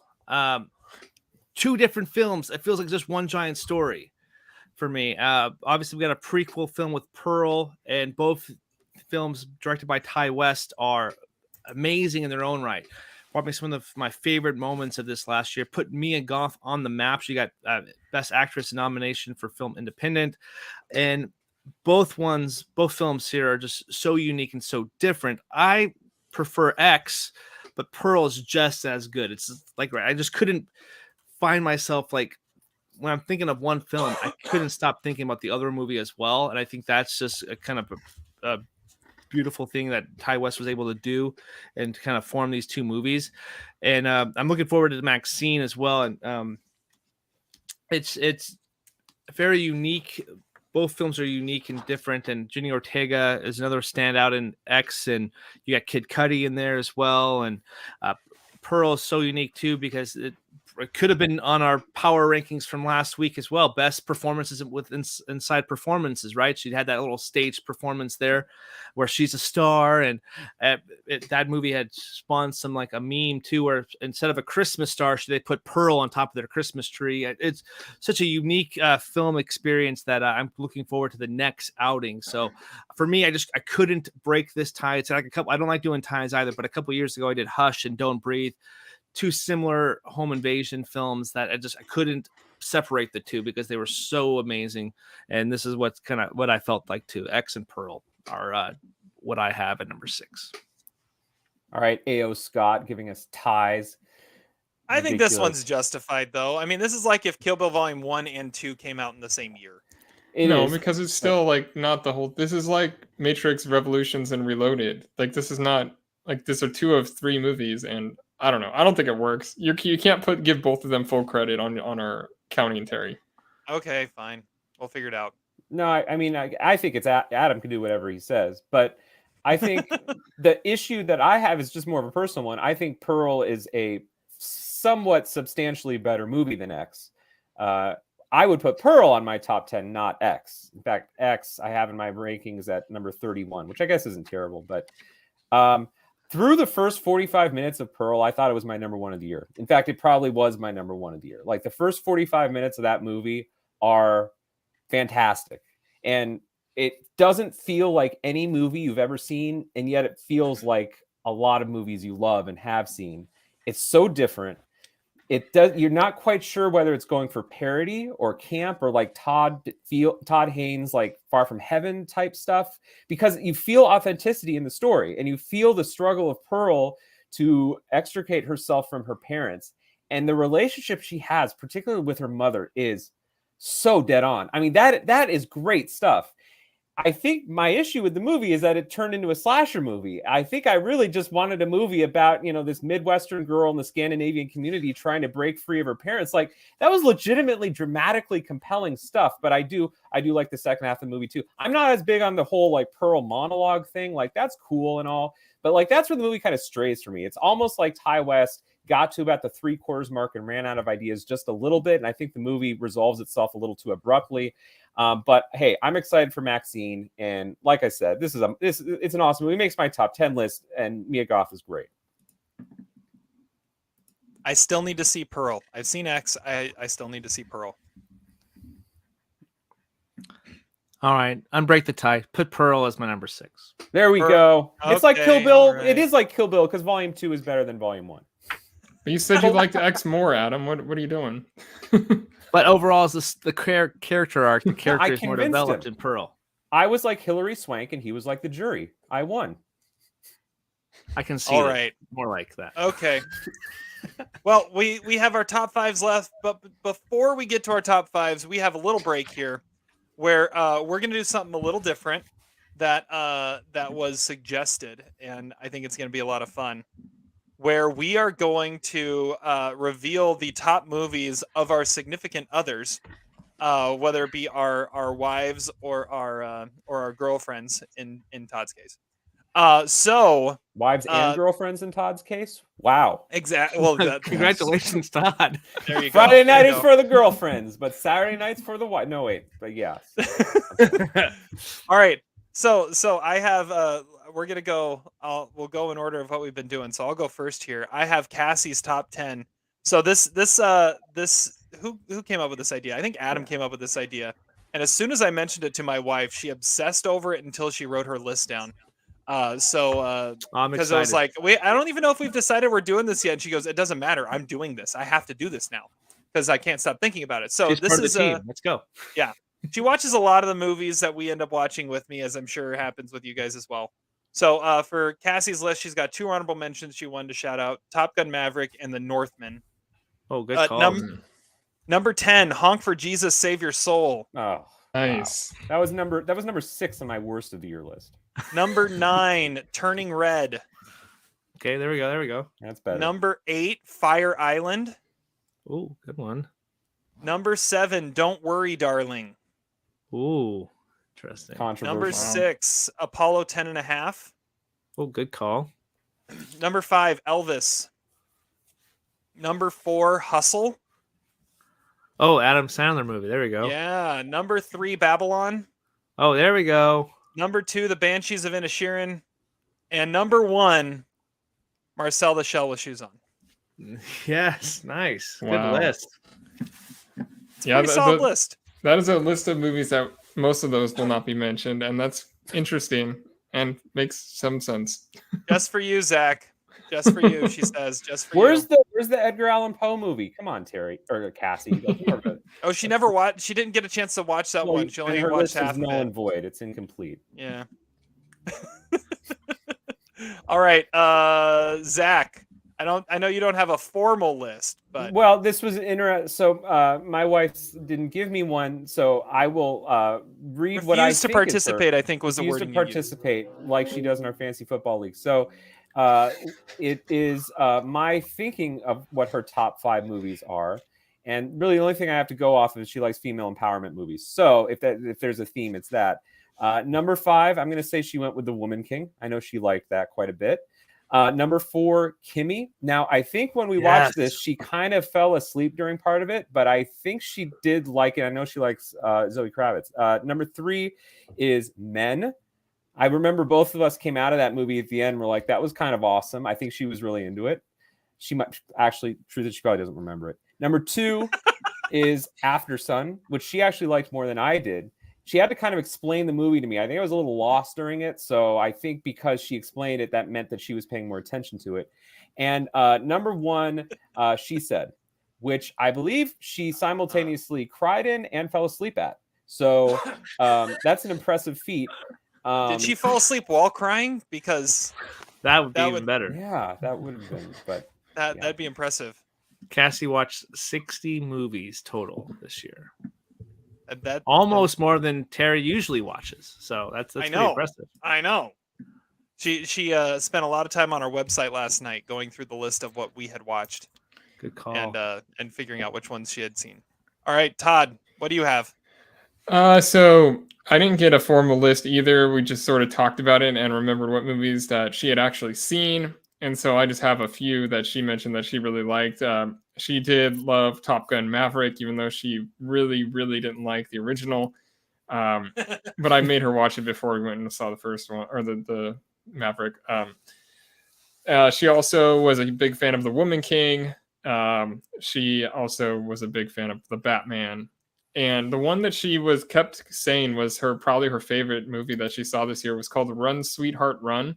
Oh, that's the movie that she talked about last night. Yeah. Yeah, it's a horror thriller, and I never heard of it. It looked like it originally got released in 2020, but then got released in the States on Prime this year. But it sounds really bizarre, and it's got Marie Schrader herself, Betsy Brandt in it, along with Shora Agdashlu.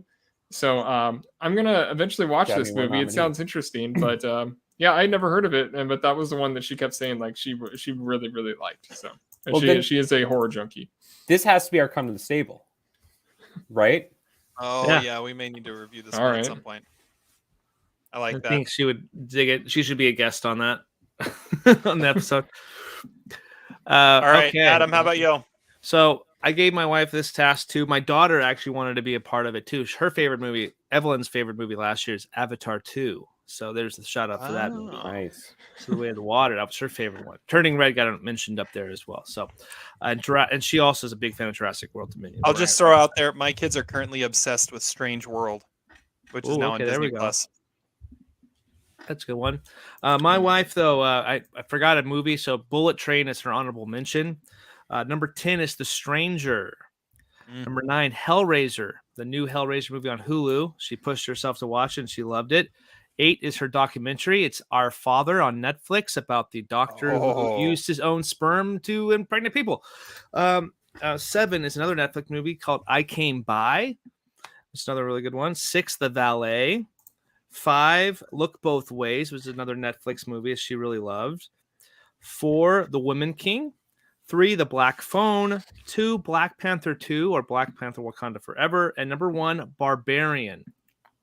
Wow. My wife hated Barbarian. So that's my wife's list. So a pretty good list. She's a big Samara Weaving fan too, huh? Well, I think it was more like that comedy really worked for us. My wife still needs to see The Woman King. However, I bet that would have been on the list too, which might have made a quad wife approved movie there. All right, Before we get to our 5s, can I run and check my stove real fast and you guys can shit on me for a second? Okay. Go for it. We're not it's just it's not like we're live on YouTube or anything like that. Party foul.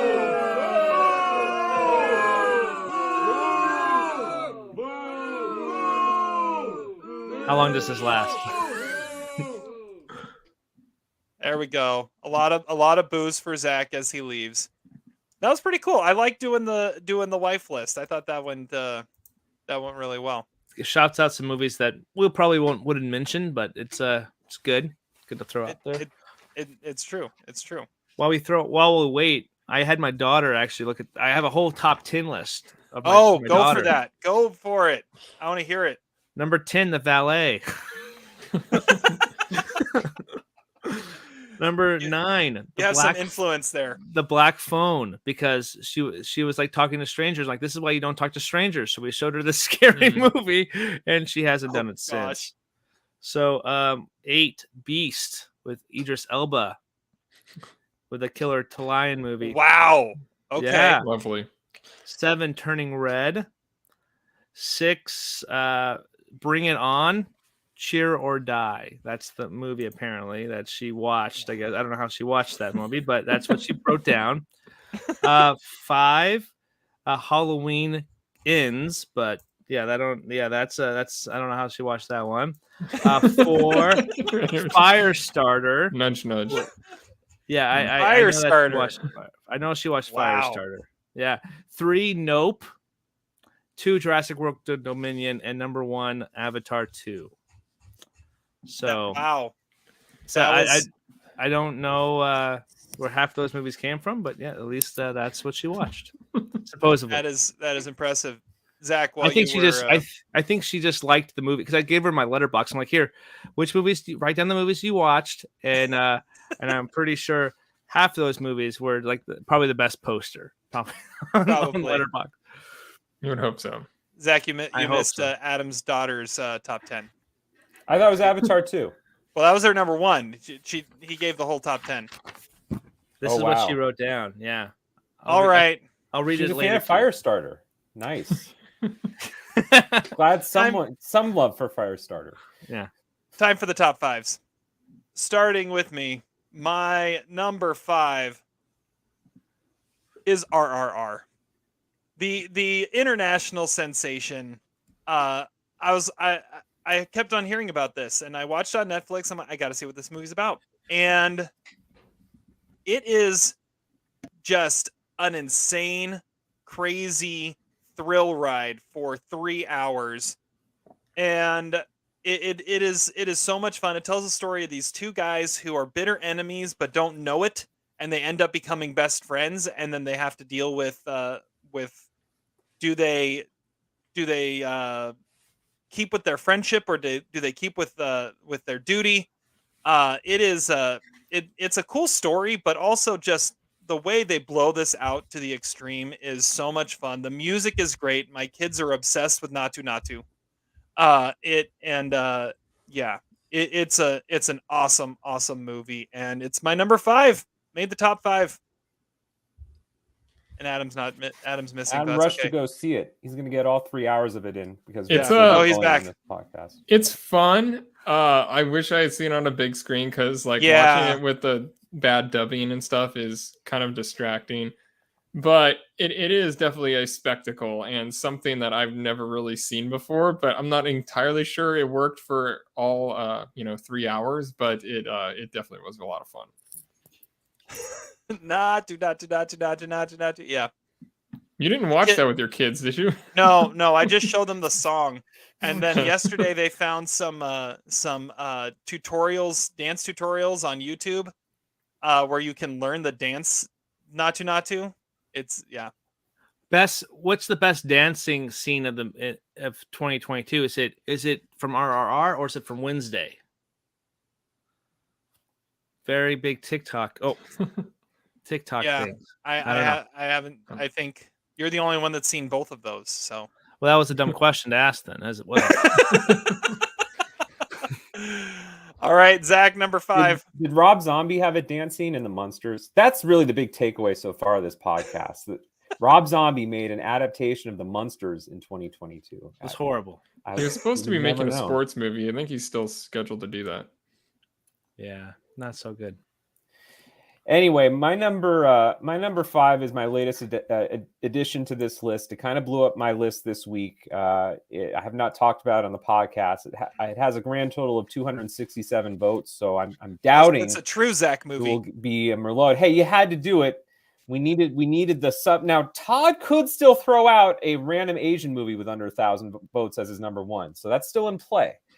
But I think you saw it had 267 votes on IMDb and said this movie's making my top 10. And then before you watched it, absolutely not. I'm surprised that this few people have seen it because it's not on 1 but 2 streaming platforms, Canopy and Hulu. And I don't know if it's. Here's the thing. This is the real reason, Terry. It's 69 minutes. Now we're talking nice. That's my kind of length for a movie. Okay, maybe even it's a good enters. Number. It's a really good number. Well, Rachel Getting Married is my 69th favorite movie, so it's obviously got to be something great.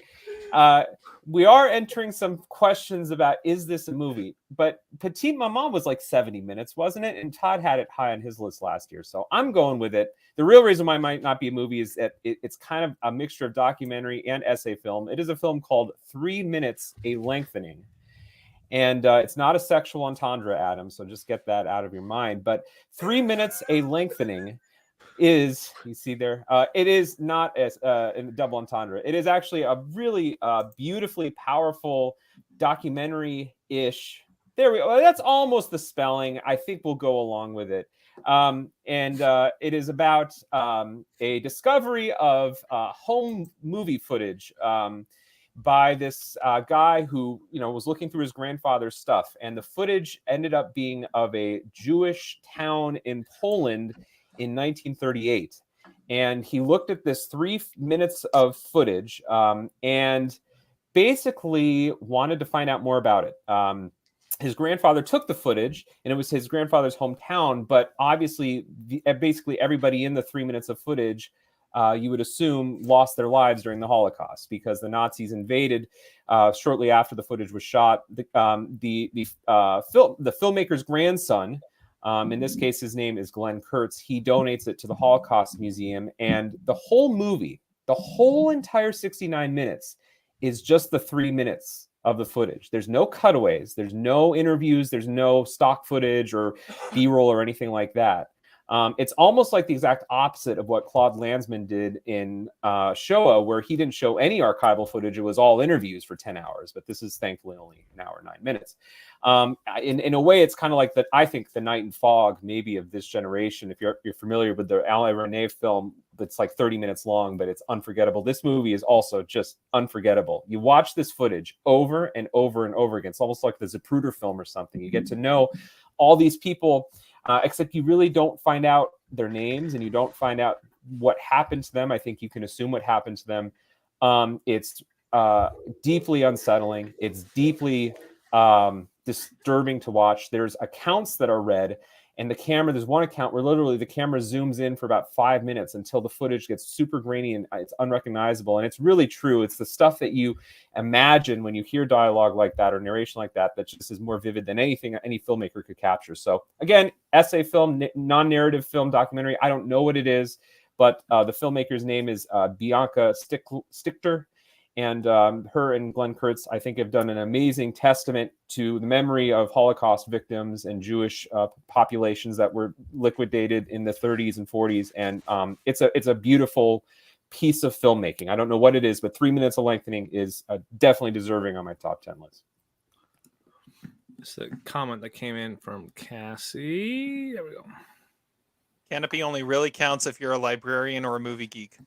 It's true. It's true. Well, it's hopefully very we popular can get in our house. hopefully we can get 3 minutes of lengthening up to 270 votes at least after this episode. Not from you three, but from the 3 people watching our stream, of course. Let's hope so. Let's hope so. Maybe get it into libraries. Let the people decide. I like it. Todd, number 5. Number 5 is something else. It is Bones and All, directed by Luca Guadagnino. Nice. Currently it's only available for like a full price rental, but the Blu-ray is coming out February 14th. Yeah, but I saw it in the theater and it was wild. Taylor Russell is the star. She plays Marin, and she's a young woman who is in the opening sequence. She kind of like chews off her friend's finger. So it kind of lets you know that she struggles from this little thing called cannibalism. And her father, played by Andre Holland, tells her to run off, so she's on the streets where she meets this creepy older cannibal played by Oscar winner Mark Rylance in just the wildest performance of the year. And Lee, which is played by Timothée Chalamet, who develops a strong bond with her. And you start to get glimpses into why she is the way she is, and you get sort of a True Blood kind of feel, making it clear that cannibalism is a stand-in for something else in the movie. And it plays with the coming-of-age film genre, sort of the same way that American Honey does, and which is another film that I just adored. And you get some insane side characters played by like Michael Stuhlbarg and David Gordon Green and Chloe Sevigny as Marin's mother.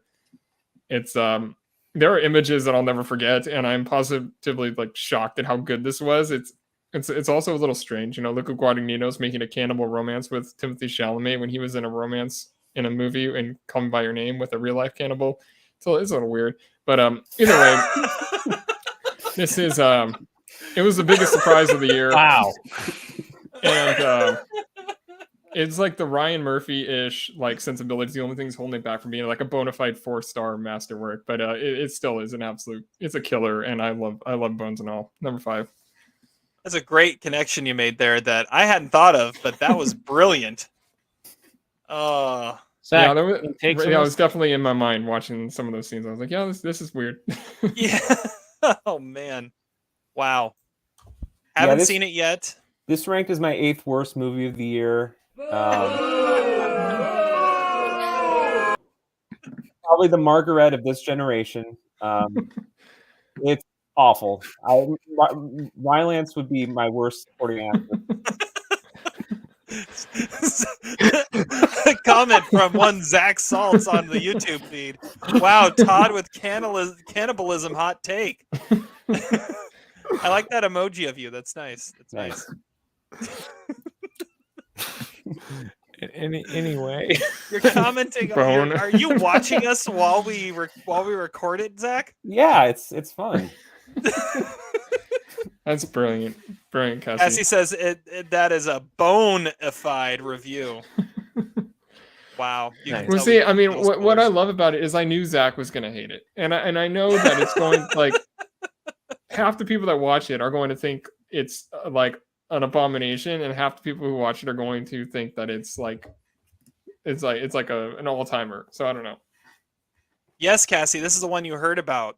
I think I told the story when Todd reviewed it, that she heard someone talk about how they knew the author and this was going to be made like back in March. Yeah. Oh, right. So, I remember Yeah. that story. Mm-hmm. All right.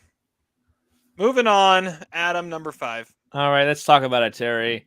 The Batman Yeah, falls there in it number is. 5 for me.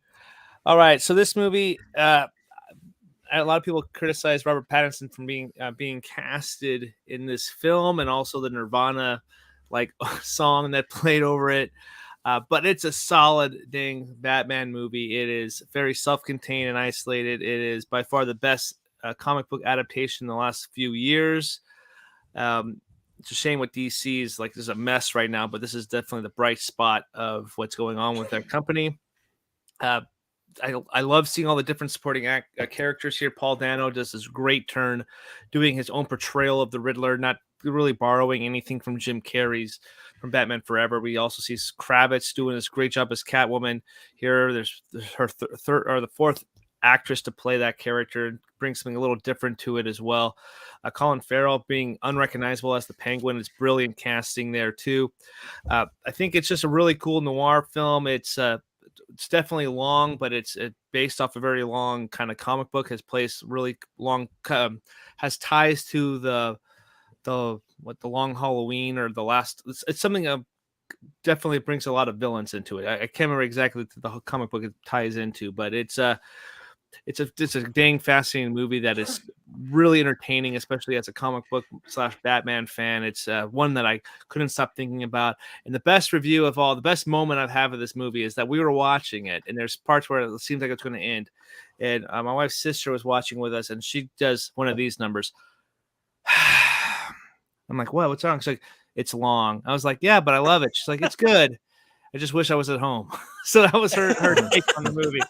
But it's a damn good, great movie, and it's didn't really waver out of my top 10 since I've seen it. So number 5 for me.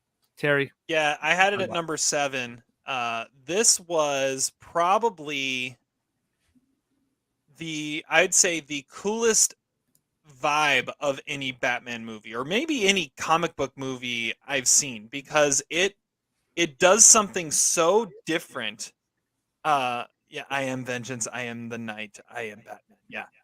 He does Matt Reeves does something so different with this, and it works so well for Batman. I mean, a lot of people would say, yeah, it's 7, but Batman is doing it. It's a film noir, but it works, and it works because it's Batman. And I love that we didn't have to go back and do another origin story because we have a new Batman. We just jumped right into it. The villains are amazing. I mean, talk about having a great year. Paul Dano going from Riddler to then the Fablemans. I mean, this is it. That's crazy. And then also talk Colin Farrell. I mean, Colin Farrell's unrecognizable in this, and he's had an amazing year too. But yeah, I don't know if it's a better movie than The Dark Knight, but I think it's definitely a cooler, it's a more original thing than The Dark Knight, because The Dark Knight had a vibe very similar to what had been done before. But yeah, well, I just love this, and the love never kind of went away. Yeah, and the cool thing too is that we actually see Detective Batman. He is known as the greatest detective. Great detective, and then we actually get to see that in this movie. We hadn't really seen that in the other 15,000 adaptations of the character, so definitely cool to see that. Yeah. All right. Moving on. Do you guys have anything to say about the Batman? I mean, we all liked it, right? I mean, I think so. And Paul Dano is just nuts in that movie. I love it. It was great. It was in definitely my top 25. Zach says an Adam list without Batman is not an Adam list. Well, but he's not animated though, so that is true. Would you have liked the movie even more? Would it have been like number 4 to 1 on your list had it been animated? They did do the same kind of no, because they did this animated story a couple years ago, and they broke it into 2 parts. Of course they did. Well, I have it at my number 27, which I can't believe I have that high, but I think that speaks to the fact that it's a pretty good movie. So I have it 21. There but I haven't seen it since it came out, so I mean, it could move higher if I watch it again. It's just the 3-hour thing. It didn't need to be 3 hours. That's the only thing. But it it blew by though. I don't think it felt like it didn't feel like a long 3 hours. That's There what are we say 2-hour about movies. our podcast too. There are 2-hour movies that felt longer than the Batman this year. So, all right, moving on. Number 4, and it's back to me. And I already know this is the movie that you guys are going to give me the most grief for having on my list. And I don't Here really we go. care. I don't care because it is the most Terry movie on my list. I only saw it recently, and Oh, boy. Oh God. it Are we belongs really here. going there? Number 4 on my list is A Man Called Otto. Oh my! Where's the booze? It's It's and the best you're Tom saying Hanks that movie of the because year. Better Yes. than Pinocchio. Yes, it And is the Elvis? best Tom Hanks movie And- of the year. Yes, better than Be- Pinocchio. That is definitely and better the one than that everyone Elvis? was referring to. And it's better than Elvis. Yeah. This movie, I was everything that I'd heard was it is kind of surprising how good it is. And then I watched it, and it is better than good. It is amazing. It is. I mean, Who's the director? Tom- Is it Mark Forster? Mark Forster, yeah. Mark Forster directed this. It's based off of a novel that was also made into a foreign film that was nominated at the Oscars a few years ago. Tom Hanks plays this old curmudgeon that is, and we all know the grumpy old man in the neighborhood who just kind of hates everything and everyone. It's got a little bit of Up in it and Carl Fredricksen and kind of how he operates and how he interacts with the people around him. But then you start to learn more about who he is and how and why how he became who he was, his past, and he's kind of brought out of his shell when some neighbors move in next door or across the street. It's a perfect Jimmy Valvano movie. It makes you laugh, it makes you cry, it makes you think. And I love that about this movie. It is funny. Tom Hanks, I mean, if I say it's the best he was this year, it's not really saying much, but I would say it's the best he's been since Captain Phillips in a movie, which might also not be saying too much, but he is that I could see this being in like a top, maybe not top 5, but top 10 performances from Tom Hanks, which is saying something considering what he's had throughout his career. He plays this character perfectly, and all the different supporting characters. I mean, some of them you're kind of wondering what in the world is going on, but they really grow on you, kind of as Otto grows on you, and as they grow on Otto. It is definitely a sentimental, heartfelt movie, which is why I love it, which is why most of you will probably hate it. You spend the last 15 minutes crying. It's an amazing movie. And yeah, you guys are hating on it because you haven't seen it yet. Number 4, It's a Man Called Otto. Well, Well, one of my favorite memories of this year when we actually get to watch a movie together. We saw Babylon, and you leaned over and was like, "I've heard really great things about it." So that's my takeaway from A Man Called Otto so far. I haven't seen it yet. I kind of do want to watch. I know it's a kind of a remake of it, but See I'll it. it's written by the guy who wrote Finding Neverland, so that makes a lot of sense. I mean, Finding Neverland, I think, made my top 100. So Yeah. True. Did you like Otto so much that he would win the Nicole Kidman Award? Would you go to a movie with Otto? He could drive you there because he offers driving lessons. he does during the offer commercial. driving lessons. He's got a cat too. He does have a cat. He lifts I don't know boxes. if I'd see it with Otto. There's some other characters in that I might see it with. That's got to be before. our almost sideways award show now. It's like character you'll see a movie with this year. Yeah, That was Yeah. a great idea. Great job. is a good idea. All right, God, you I guys don't know. gotta see it. How do I follow up that? I know you're gonna get Jeez. assigned it if you don't watch it at some point. So, all right, Zach, number 4. Wow. All right, number 4. Number 4 is a movie that we reviewed not too long ago. It's a movie that apparently Adam and Terry went on a mandate for and whispered sweet nothings. It is Babylon. Merlot. All right. Oh, There we go. We got some Merlot. I like it. That was Cool. in question. That was going to be your number 1. So that was what Todd and I had talked about. I think yeah. So there we go. Merlot. Wow. Merlot. In case you Merlot. forgot, Merlot. In case you forgot, yeah. All right, All right, my number number 4. 4. My number 4 is a documentary. It's called Retrograde. and is directed by Matthew Heineman and is currently on Disney Plus. It is a chronicle of the U.S. withdrawal from Afghanistan, and I think Heineman is one of the best documentarians out there. He is at first a journalist, so when he heard like something was brewing in Afghanistan, he goes there and he films everything on the ground level.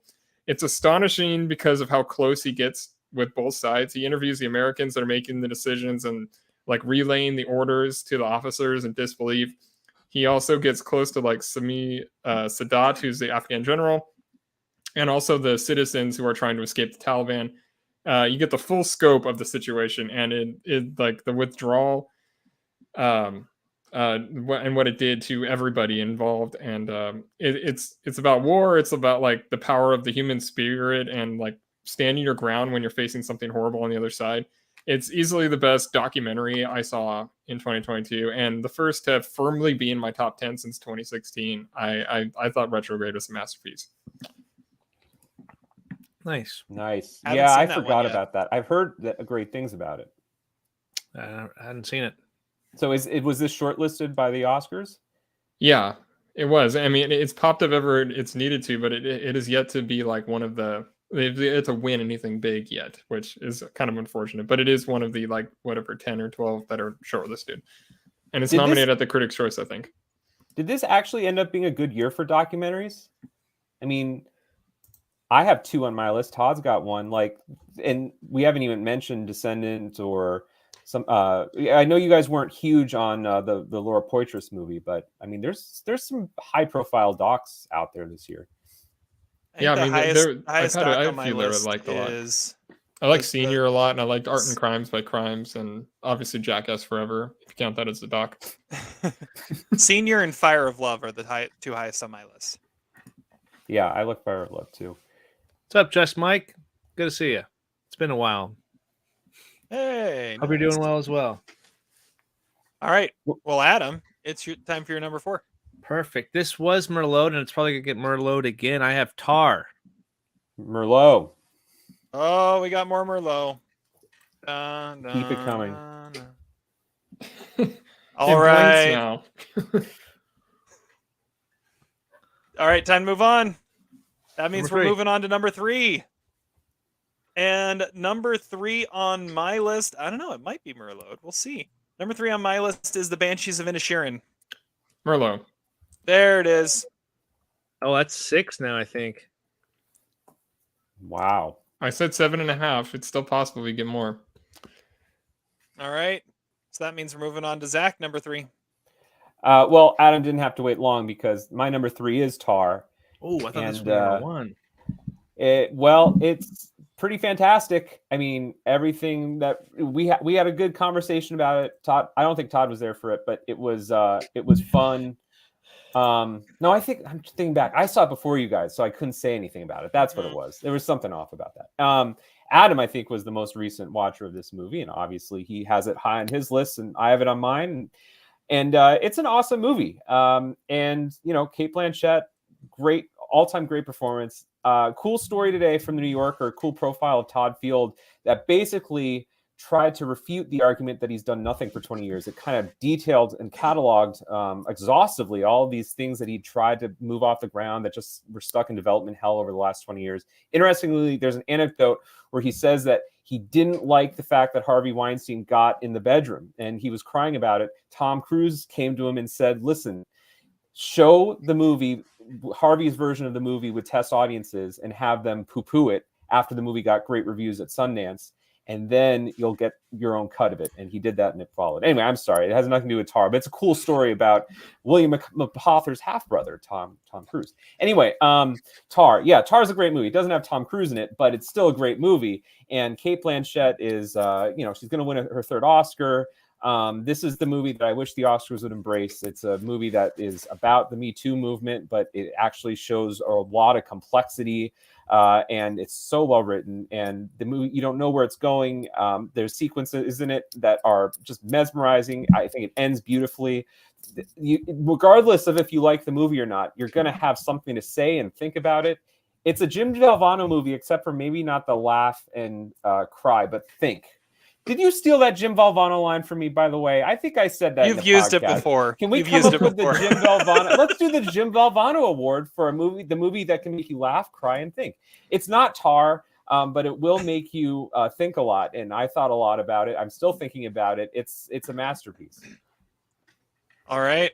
Adam, you had it number 4. Why don't you go next? All right, so yeah, Tar, I saw it 2 weeks ago, and I withheld my rating from it because I didn't want to like spoil that where it might fall on it because it's a 4-star film for me. It's fantastic.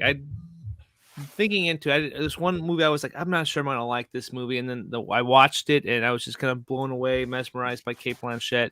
It definitely talks about a lot of the Me Too movement stuff, but I was completely guessing where it was going to go, and it just kind of got enthralled. And the more I thought about it, the more I just really enjoyed the hell out of this movie. And Todd Field does a fantastic job. And I think this would be, of all the movies that they're talking about for Best Picture, I would be like all on board for support if this one, if it won it. So I definitely, it's one of my most surprising watches of 2022 because I didn't think I was going to like it as much as I actually did. And Blanchett being on every sequel scene of the movie is definitely a testament to her ability to be one of the best actresses working today. So definitely deserving of a win, even though I think Rebecca Hall and her are like neck and neck for performance though. So, but she's fantastic. So definitely watch Tar if you haven't. All right. Todd, you had this number 9.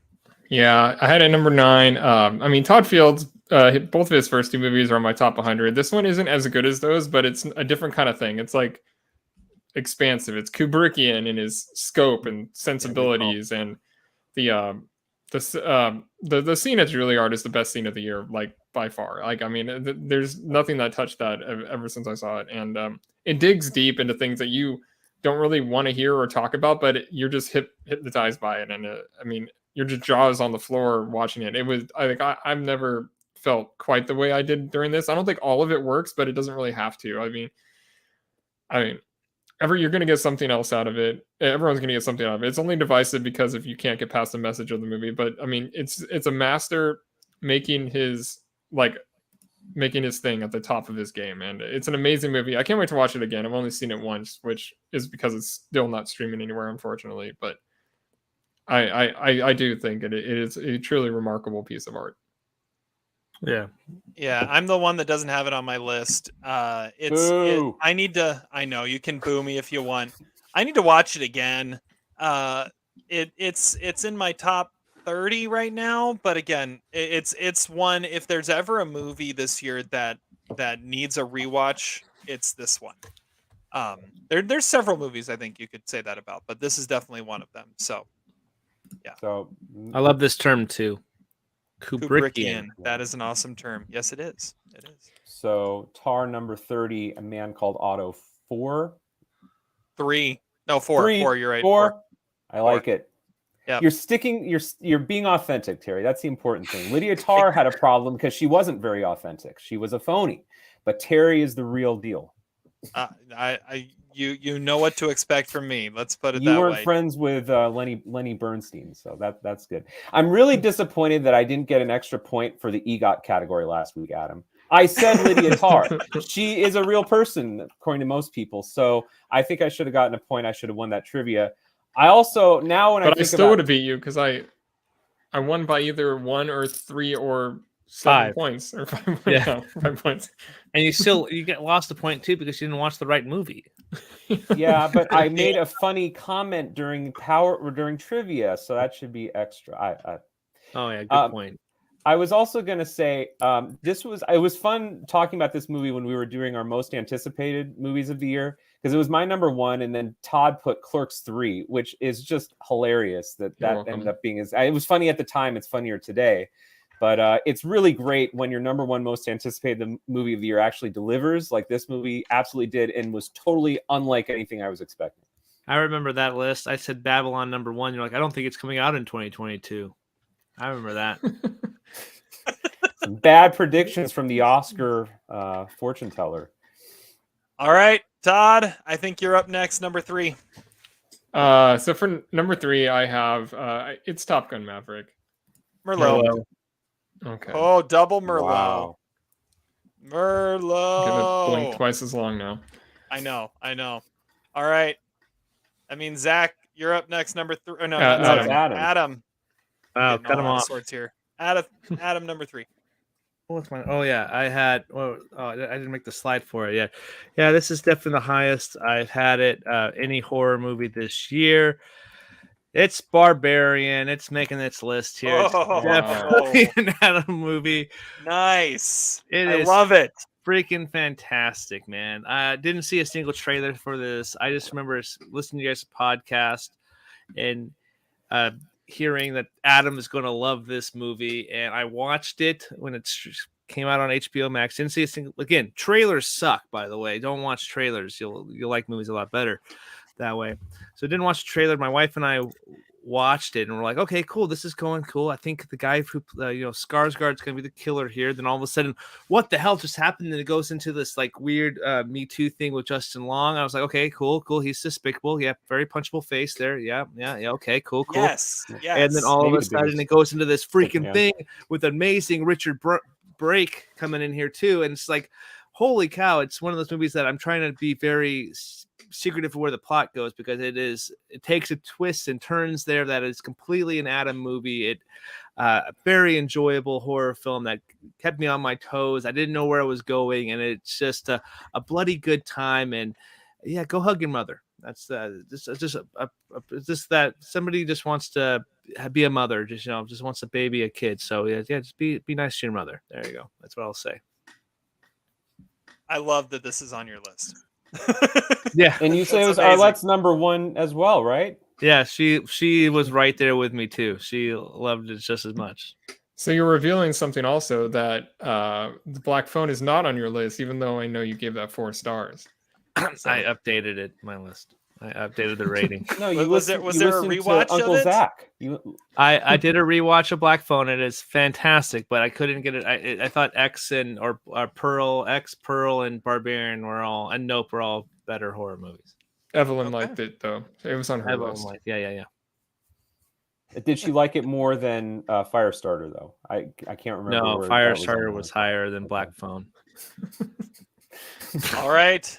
Time Anyway, to move on Barbarian. Watch to it. number It's a good 2. Number 2 on my list is possibly the biggest gut punch I had at the movies this year. It's Till. Ooh. Directed by Chinonye Chukwu, starring Daniel Deadweiler as the mother of Emmett Till, tells the true story of the lynching of that young boy in Mississippi. This movie just wrecked me. I feel like it does the story justice. It tells the story so well. Daniel Deadweiler's performance is just outstanding. And this was I normally go to the theater on Friday nights and do a double feature. And this was part 1 of my double feature, and I went home afterwards because I couldn't imagine watching anything after watching this, because it just hits you, and it doesn't it's not heavy-handed in how it handles the topic. It's not it doesn't try to hit you over the head too hard with anything. It just is honest and true, and that's what makes this movie so brilliant and so great. And so yeah, number 2 is Till. Yeah, I like that movie a lot too. I wasn't on that one when you reviewed, I believe, but it was I didn't see it in time. It is. Did we review it? I don't know if we reviewed it as a. Oh, no, that's right, we did. And you, I didn't get to it until later. But yeah, I really liked it too. It's in my top 25. It's something you will not forget, and it is treated in a very respectful way, and in a way that most movies of the kind would not do. Yeah, when we reviewed it, Terry, I liked it, but I complained that it wasn't a Spike Lee movie, which you, with every bit of validity, said I was an idiot for saying. So I agree with you. I praised it for it not being a Spike Lee movie. I know, exactly.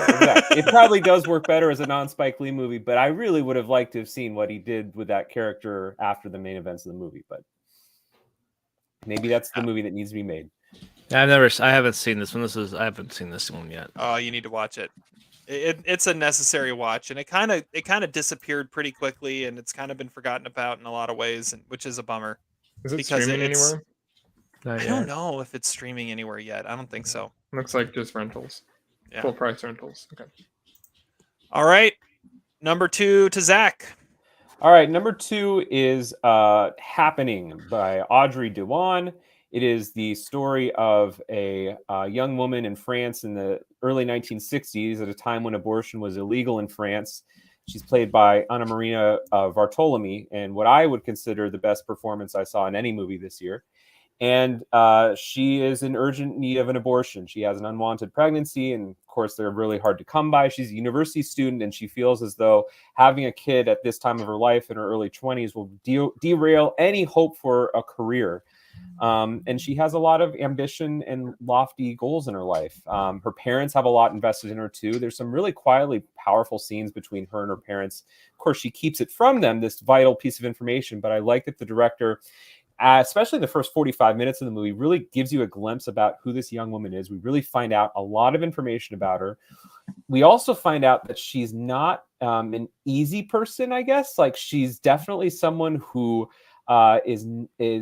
does things that you wouldn't expect, and you wouldn't expect in a movie that you assume to be a message movie. And it just makes her fully realized and just rich in its portrayal. The movie goes places that the only other movie I can think of is 4 Months, 3 Weeks, 2 Days goes, in how gritty and raw it is, but it also has the, I think, emotional power of Never, Rarely, Sometimes, Always, which was my number 1 movie of last year. Maybe I just have or 2 years ago, maybe I just have a thing for abortion movies. But this movie, of course, is powerful because it came out in the year that Roe v. Wade was grossly overturned by our Supreme Court.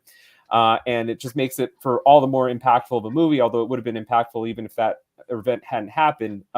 It is an extraordinary watch. It's my number 2 of the year. Happening as a movie, it's experience, maybe kind of what Terry was saying about Till. For me, it was just unforgettable. And, that hour and 45 minutes, you just feel like there's nothing else in the world. You're just glued to the screen, and it's amazing.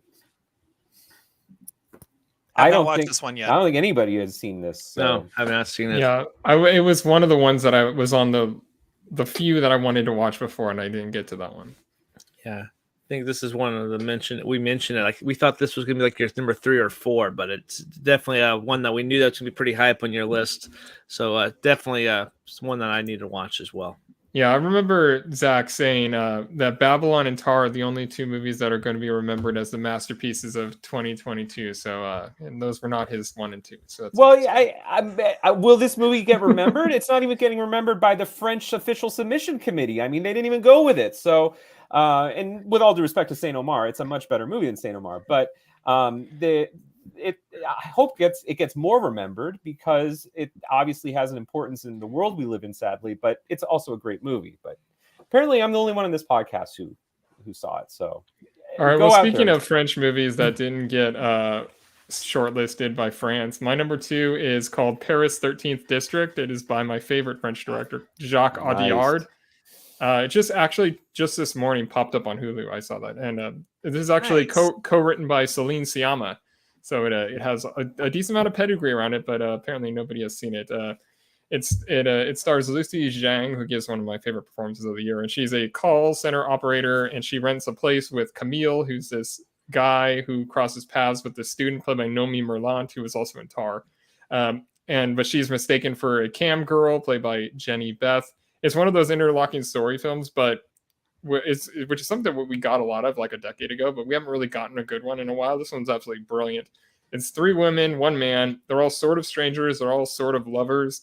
It's one of the most authentic of these interlocking story things I've seen in a long time. And it almost reminds me of like the best kind of Guillermo Arriaga script, but like not as like artificial.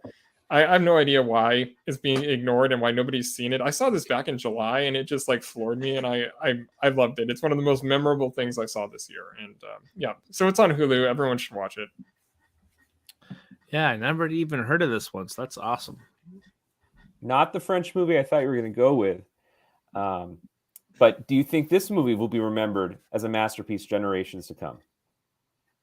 if people see it, I guess. I don't know. I rented it. I because I love Jacques Audiard, but I have no idea if anybody's going to be interested in this movie. But I think it is amazing. It was one of my only 2 4-star movies of the year. So 2 4-star movies. Wow. which is more than last year when at this time I had 0, and that's why Yakuza and The Family was my number 1. There we go. Terry sees 2 4-star movies a week. And I like that.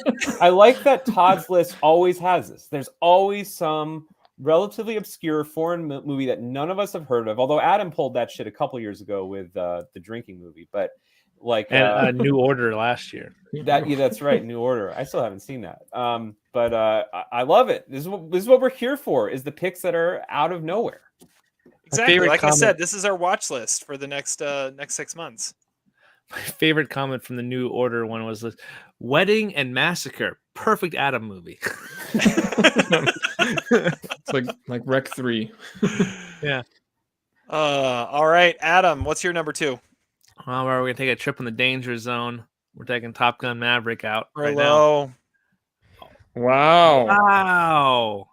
Okay. Well, I mean, there's only one movie left. True. For somebody what? who Go gave ahead. it 3.5 stars originally, Terry. I know. I'll talk about that. You know what? Go ahead and talk about it because I'm next after you. No, So okay, go. so I upgraded my rating on this too, but yeah, I'm up 4 stars for this one as well. I've watched this the most of any 2022 movie. I did my little like end of the year on my iTunes as well. My number 1 song of last year was "Hold My Hand" by Lady Gaga from Top Gun. So very popular film and song combo for this year. But yeah, this is a far superior film than the original Top Gun. It's one that I want to watch more and more because it has that watchability factor to it. Tom Cruise is fantastic in it. Tommy Gunn. Tommy Gunn. Rocky 5. Anyway, my favorite part of the movie, though, who is you'll see pop up on my best supporting actor list, is Miles Teller. I think he is fantastic as Rooster. I really enjoyed the stash. The big meme was people walked into the theater clean shaven, they walked out with a mustache. It's a fantastic film. Fun. Wait a second. That's brilliant. That was like that's You gotta the explain that. big meme. People walked into the movie theater, walked out with a mustache. This was like, a thing. You're not just making this up. No, I saw many videos like on what's that app called? That TikTok and Facebook. It was on the TikTok. It was on the TikTok. Oh, those kids We're there. so old. They love growing Wow. mustaches. I dated myself like Terry, but anyway, Top Gun is just a fantastic film that is I don't know, entertainment and film going. It's just an experience. And go on. Why is it also on your list, Todd? Well, I mean, I just think it's a miracle of a movie. I'm so glad that they held on to it for 2 years so that we can watch it in a theater because it is Number it 3, is right? it has some of the most number intense 3 on his list. Yeah, number 3. It's some of the most intense stuff I've seen in years. The acting, like Adam said, it's way better than it has any right to be.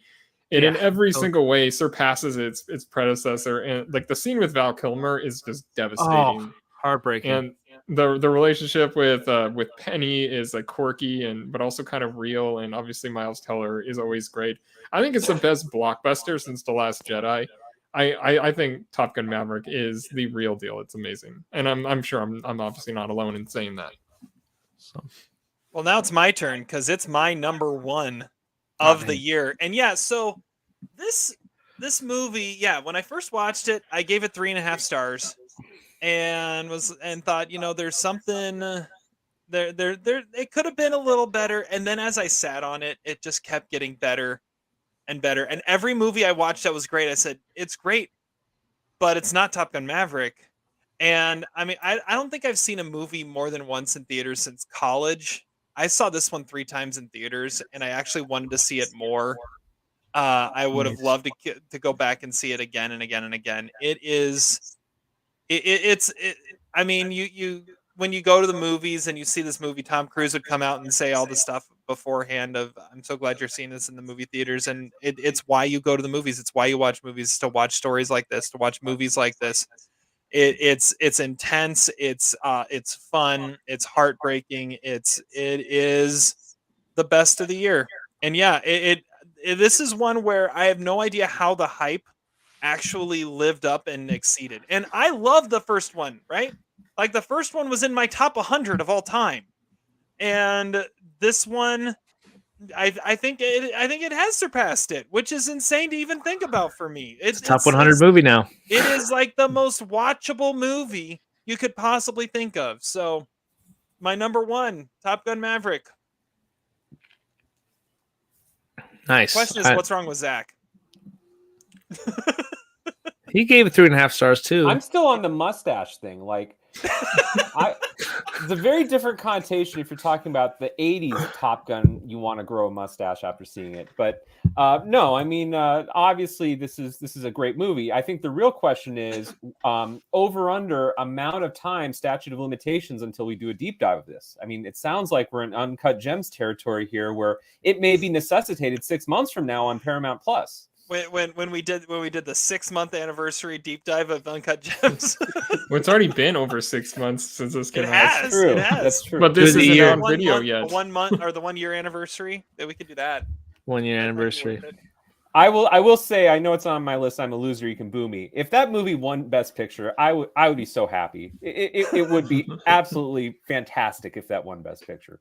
Josh, Mike, I love Top Gun. I even got that from my dad for Christmas. Yeah, I think my dad would have loved it too. Like, it's just a great movie.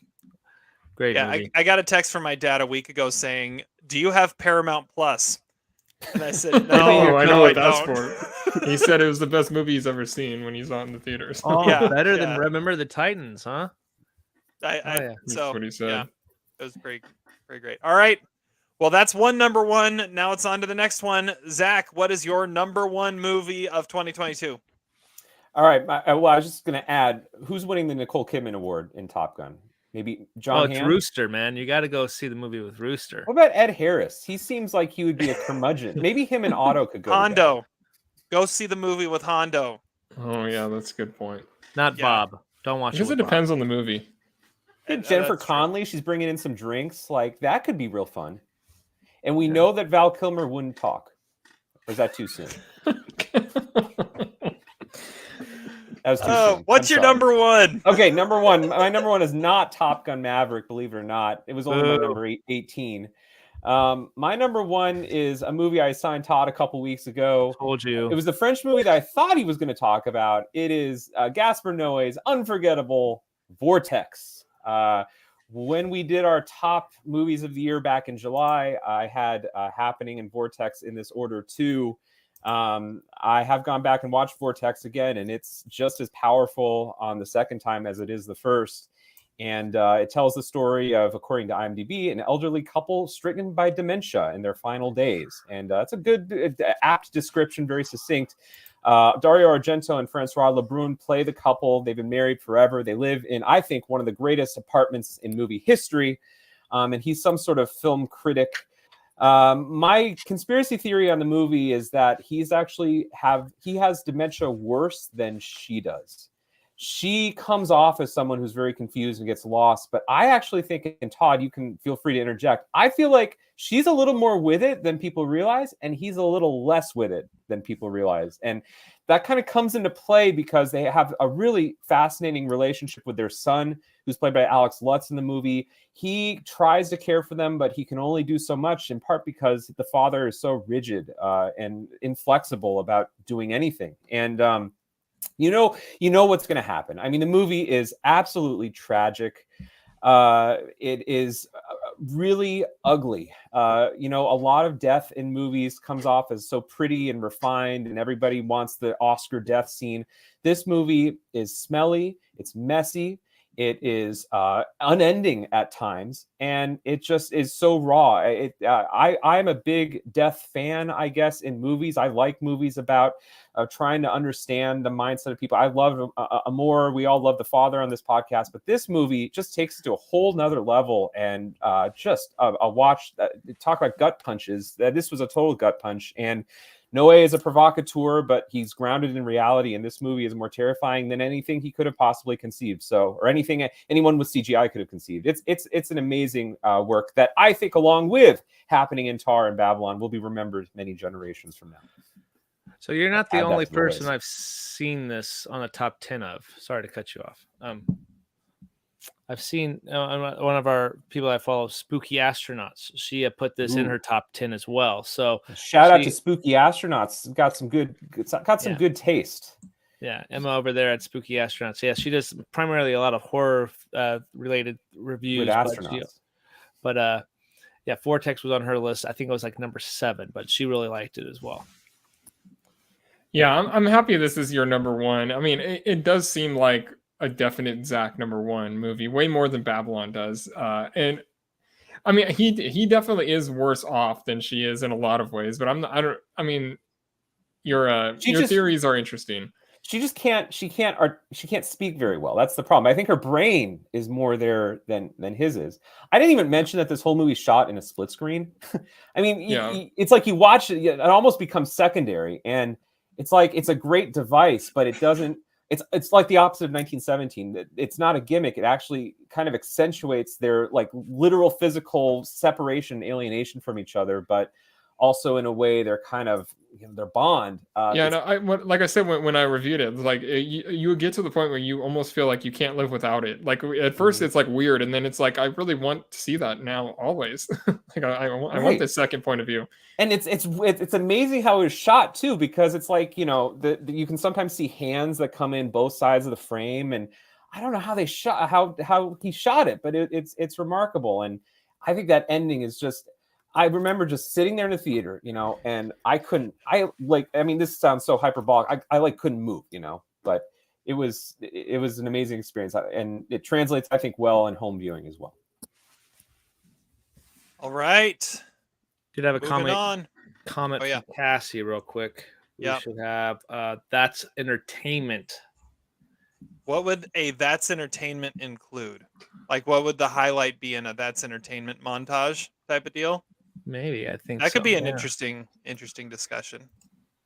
If you don't know what That's Entertainment is, you should look it up. They're pretty cool. Watch it every New Year's Eve.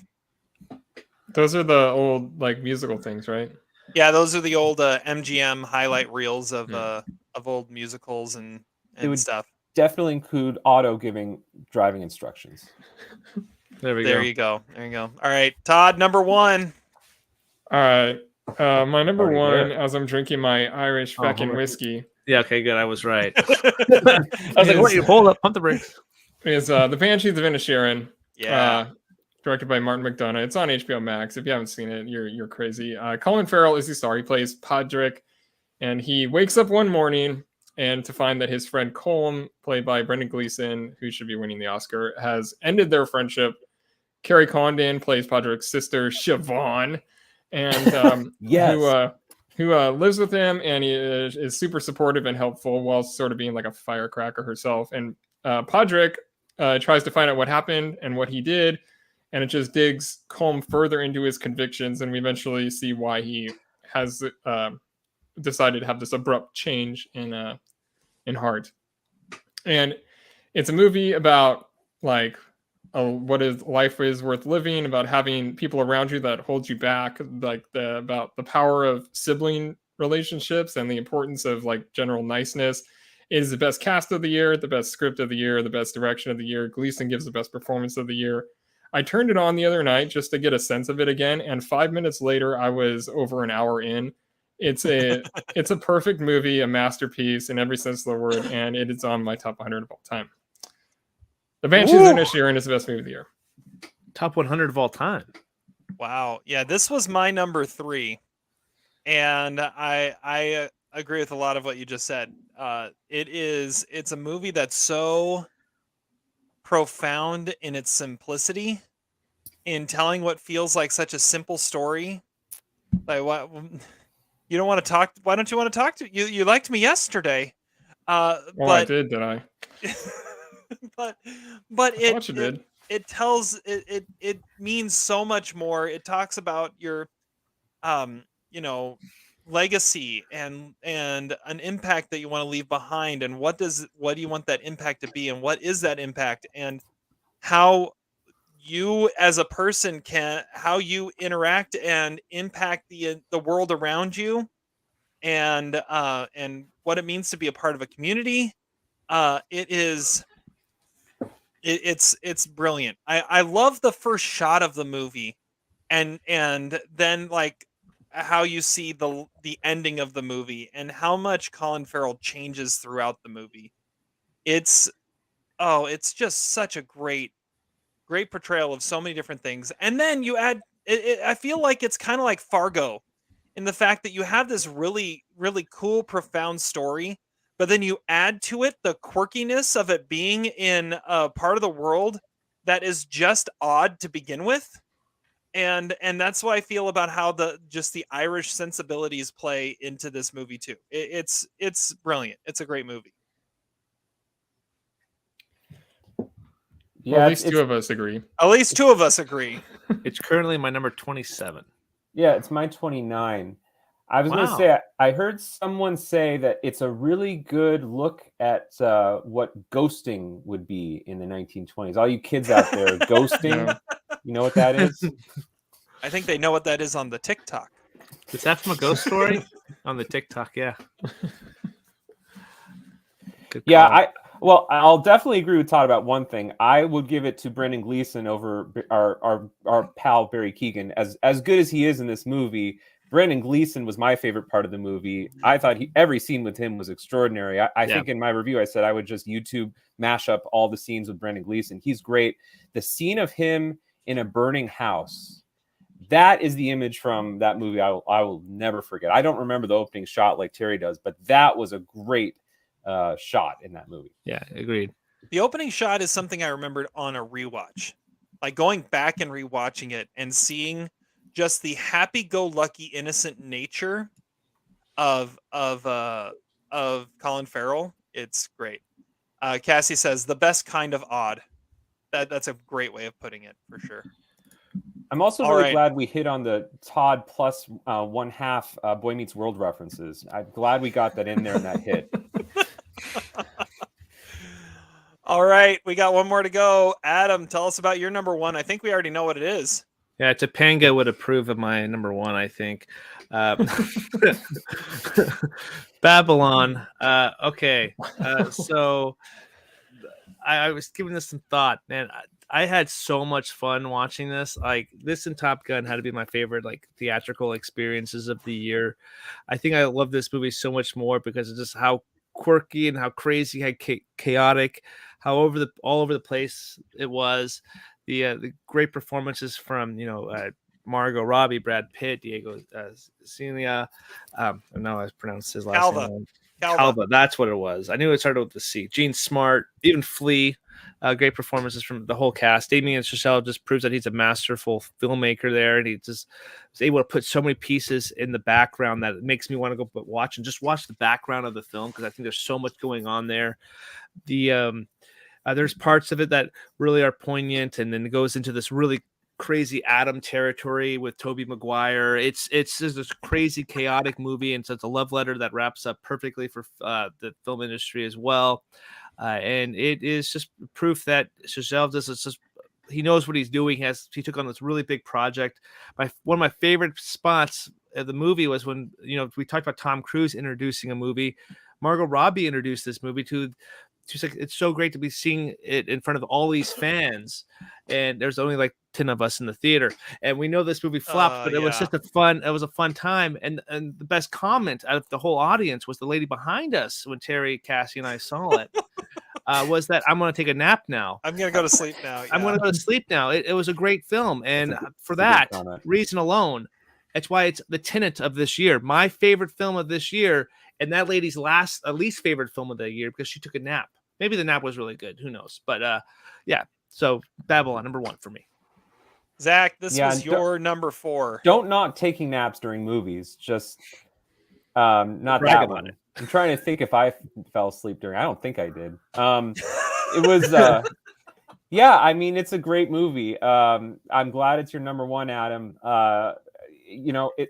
it maybe my one reservation about it is that maybe it feels more like I like it because so many people don't like it. If this was like the Oscar front runner at this point, would I put it number 4? I'd like to think I would, but I think that I just think that I like how divisive it is. And really, put another way, what that means is that Damien Chazelle took a lot of risk in the movie, and I think it all pays off. I mean, there are sequences in here that are just amazing set pieces, but there's also like actual good scenes too. Of course, Margot Robbie, the sound testing thing is unmatched. Jean Smart, her scene where she talks to Brad Pitt, great scene. I think that's great writing. That was beautifully articulated and comes up at the end too. And then the ultimate final scene of Brad Pitt. I mean, we've seen like scenes like that in a lot of movies like this, and that one really worked. It was great cinematography, and I mean, it wasn't particularly shocking, but it was like really impactful. And you know, whether it's the high notes, the loud banging on the piano, or whether it's something much subtler, you know, that this movie makes great music. And not incidentally, Golden Globe award-winning score by Justin Horowitz, best score of the year in my opinion. You listen to Nadu Natu. I listen. No, what was it? Natu. No, you listen to the Lady Gaga song. I'm sorry. On your phone, I listened to the music from this movie because it's fabulous. It's amazing. Yeah, it's great. Yeah, this is one I probably was a little too harsh on when I first watched it. I need to watch it again, and it might move up my list. But yeah, I feel like it's Otto great. would fall asleep at it. He'd be the one that would say, "I'm taking a nap now." You need to watch it first before you. Oh, you invited crapping on it. You knew this was going to happen. I totally knew this was going to happen. Number 4 on your list. You don't expect a little bit of pushback? Oh, I fully Otto has expected said there was an elephant on drugs and pooping on camera. This is ridiculous. No, he would just go. That's all. No, that's because about all he would do. He'd be the co-pilot on the airplane. He wouldn't say anything. He would just be a big blimp. Perfect. He's Otto. Oh, I see what you did there. Shout out to Joshua Traxel. All right.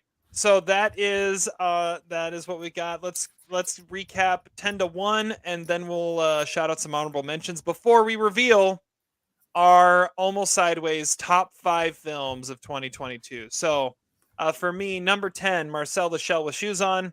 Number 9, All Quiet on the Western Front. Number 8, Armageddon Time. Number 7, The Batman. Number 6, Vengeance. Number 5, RRR. Number 4, A Man Called Otto. Number 3, The Banshees of Inisherin. Number 2, Till. And number 1, Top Gun Maverick. Zach. I feel bad that you guys are going to have to spell Inisherin the rest of your life anytime you write this as your favorite movie. It's a hard word to spell. And Banshees. I had to double check it. Banshees ain't easy either. He just liked the double SH. That's what he says. One of the real quiet motifs of this episode was Adam's spelling. I think we give a shout out to Adam's spelling because most of the time he got it right. 3 minutes he butchered. I don't know how you messed that up as bad as you did, but the rest of them were all pretty good. What did I say? I said 3 min. I abbreviated minutes. Well, it's also a length. I don't know. Who knows? I don't know. Rewind that. My number 10, I don't give ties, so I gave it to Pearl. Number 9 was All Quiet on the Western Front. Number 8 is Watcher. Number 7, On the Count of 3. Number 6, Bad Axe. Number 5, 3 Minutes, A Lengthening. Number 4, Babylon. Number 3, Tar. Number 2, Happening. And number 1, Vortex. Cassie says her favorite soundtrack at the moment too is Babylon. So you got to vote there, Zach. Todd, 10-1. Number 10, Saint Omer. Number 9, Tar. Number 8, The Woman King. Number 7, Duel. Number 6, All Quiet on the Western Front. Number 5, Bones and All. Number 4, Retrograde. 3, Top Gun Maverick. 2, Paris 13th District. And number 1, The Banshees of Inisherin. There you go. Damn right. Adam, 10-1. All right, number 10, After Sun. 9, The Stranger. 8, Nope. 7, Resurrection. 6, Pearl. 5, Batman. 4, Tar. 3, Barbarian. 2, Top Gun Maverick. And 1, Babylon. All right. Now for some honorable mentions. Let's see here. We've got a slide. There it got a is. slide. Honorable We're just mentions. gonna do like 15 to 11, or we're just gonna do. As many as you I've want? got 11 to 20 ready. We could do 11 to 15. I don't know. What do you want to do? Either way. I'm going to do 11 to 20, and you guys can do whatever you want. My number 11, the only 4-star movie that had to miss my top 10 is She Said. I wanted to get it in there, but it just couldn't fit. Number 12, The Unbearable Weight of Massive Talent. Nice. The best non 4-star movie of the year for me. Number 13, Elvis. Number 14, Avatar: The Way of Water. 15, Nope.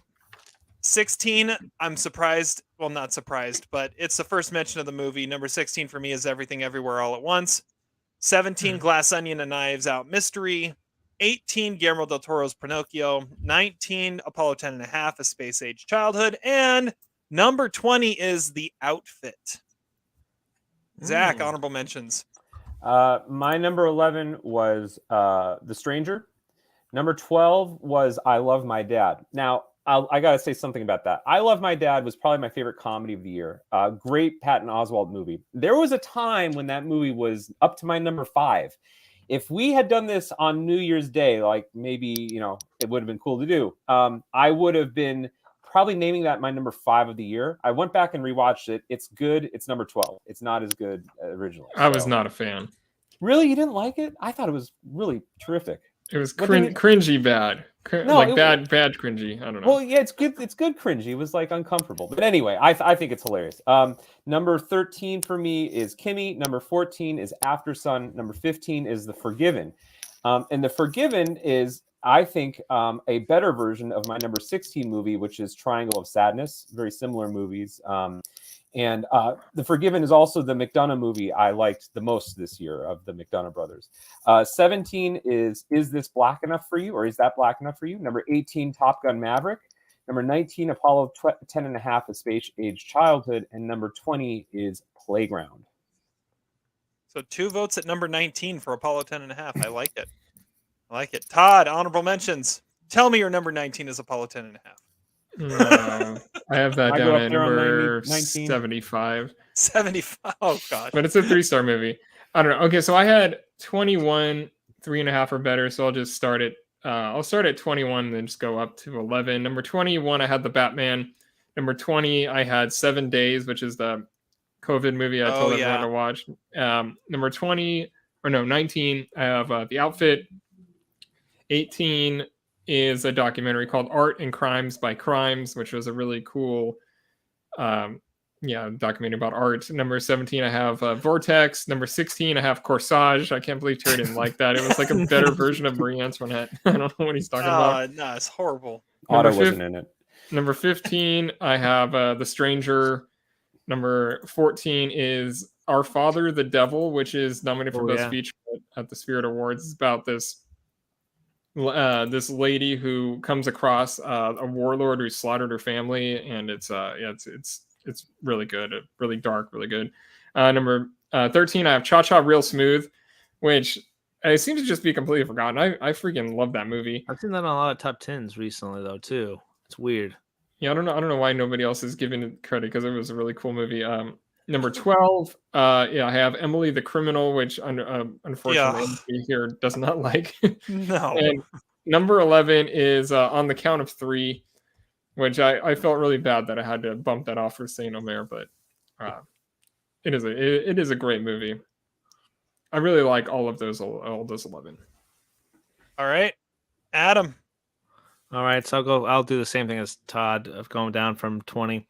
The Woman King, Black Phone is number 19. 18, Clerks 3.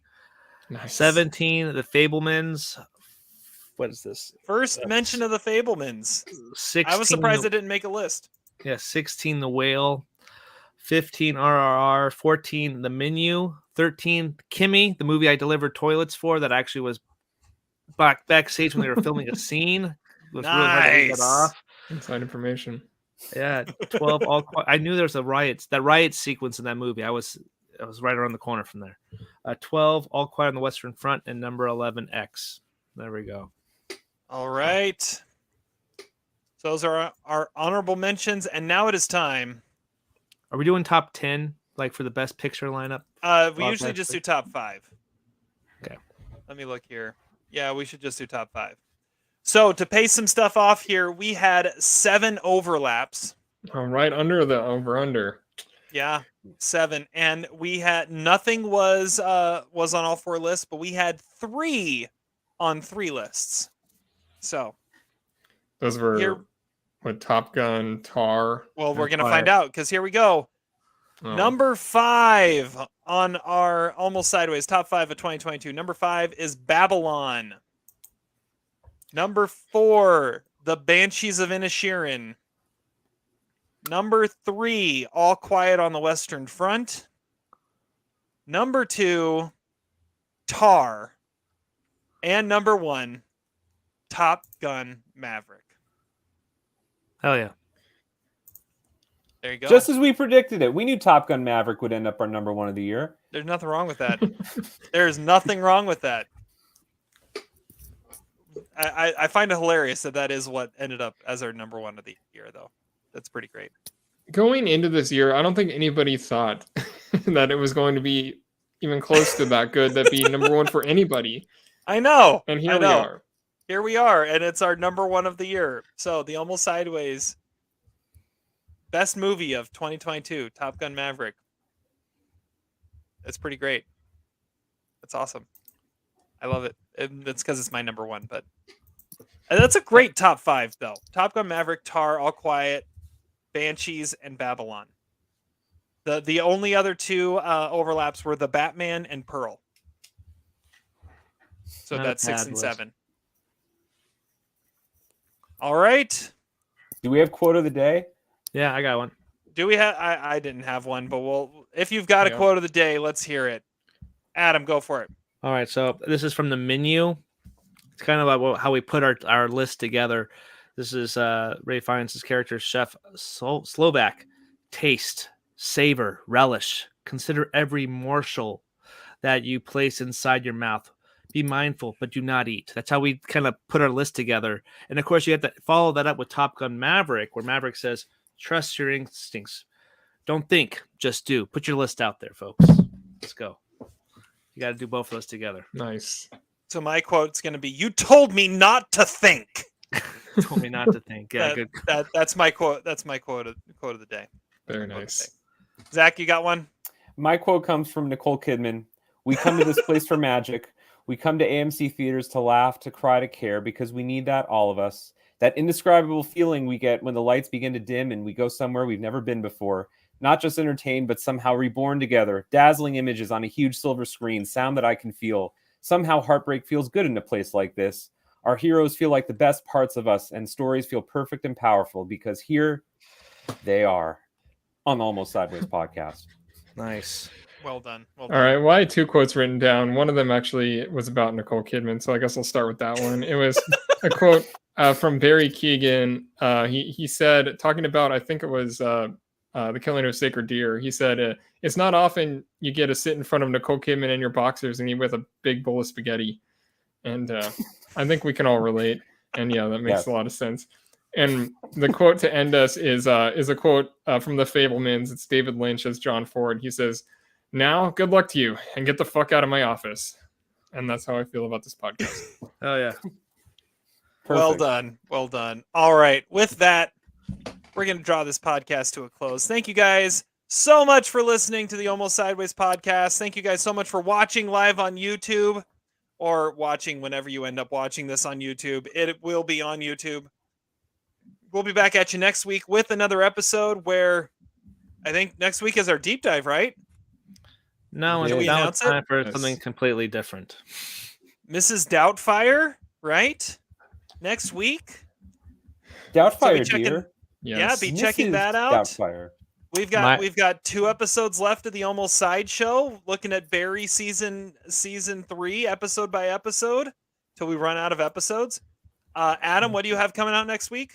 Well, this last week I did Mrs. Doubtfire's Son-in-Law and Chronos. Next Yeah. week I have a first-time watch of Curious Case of Benjamin Button First Dark- time watch? and The Dark Knight. Yeah. Oh, You've never Dark seen Knight's The not a Dark first Knight? time watch. No, that's the rewatch. The Dark Curious Knight. Case is the rewatch. Yeah. or the first time watch. All right. Well, thank you guys so much for listening. We'll be back at you next time. Until then, have fun watching movies, and we'll catch you on the flip side. Siobhan?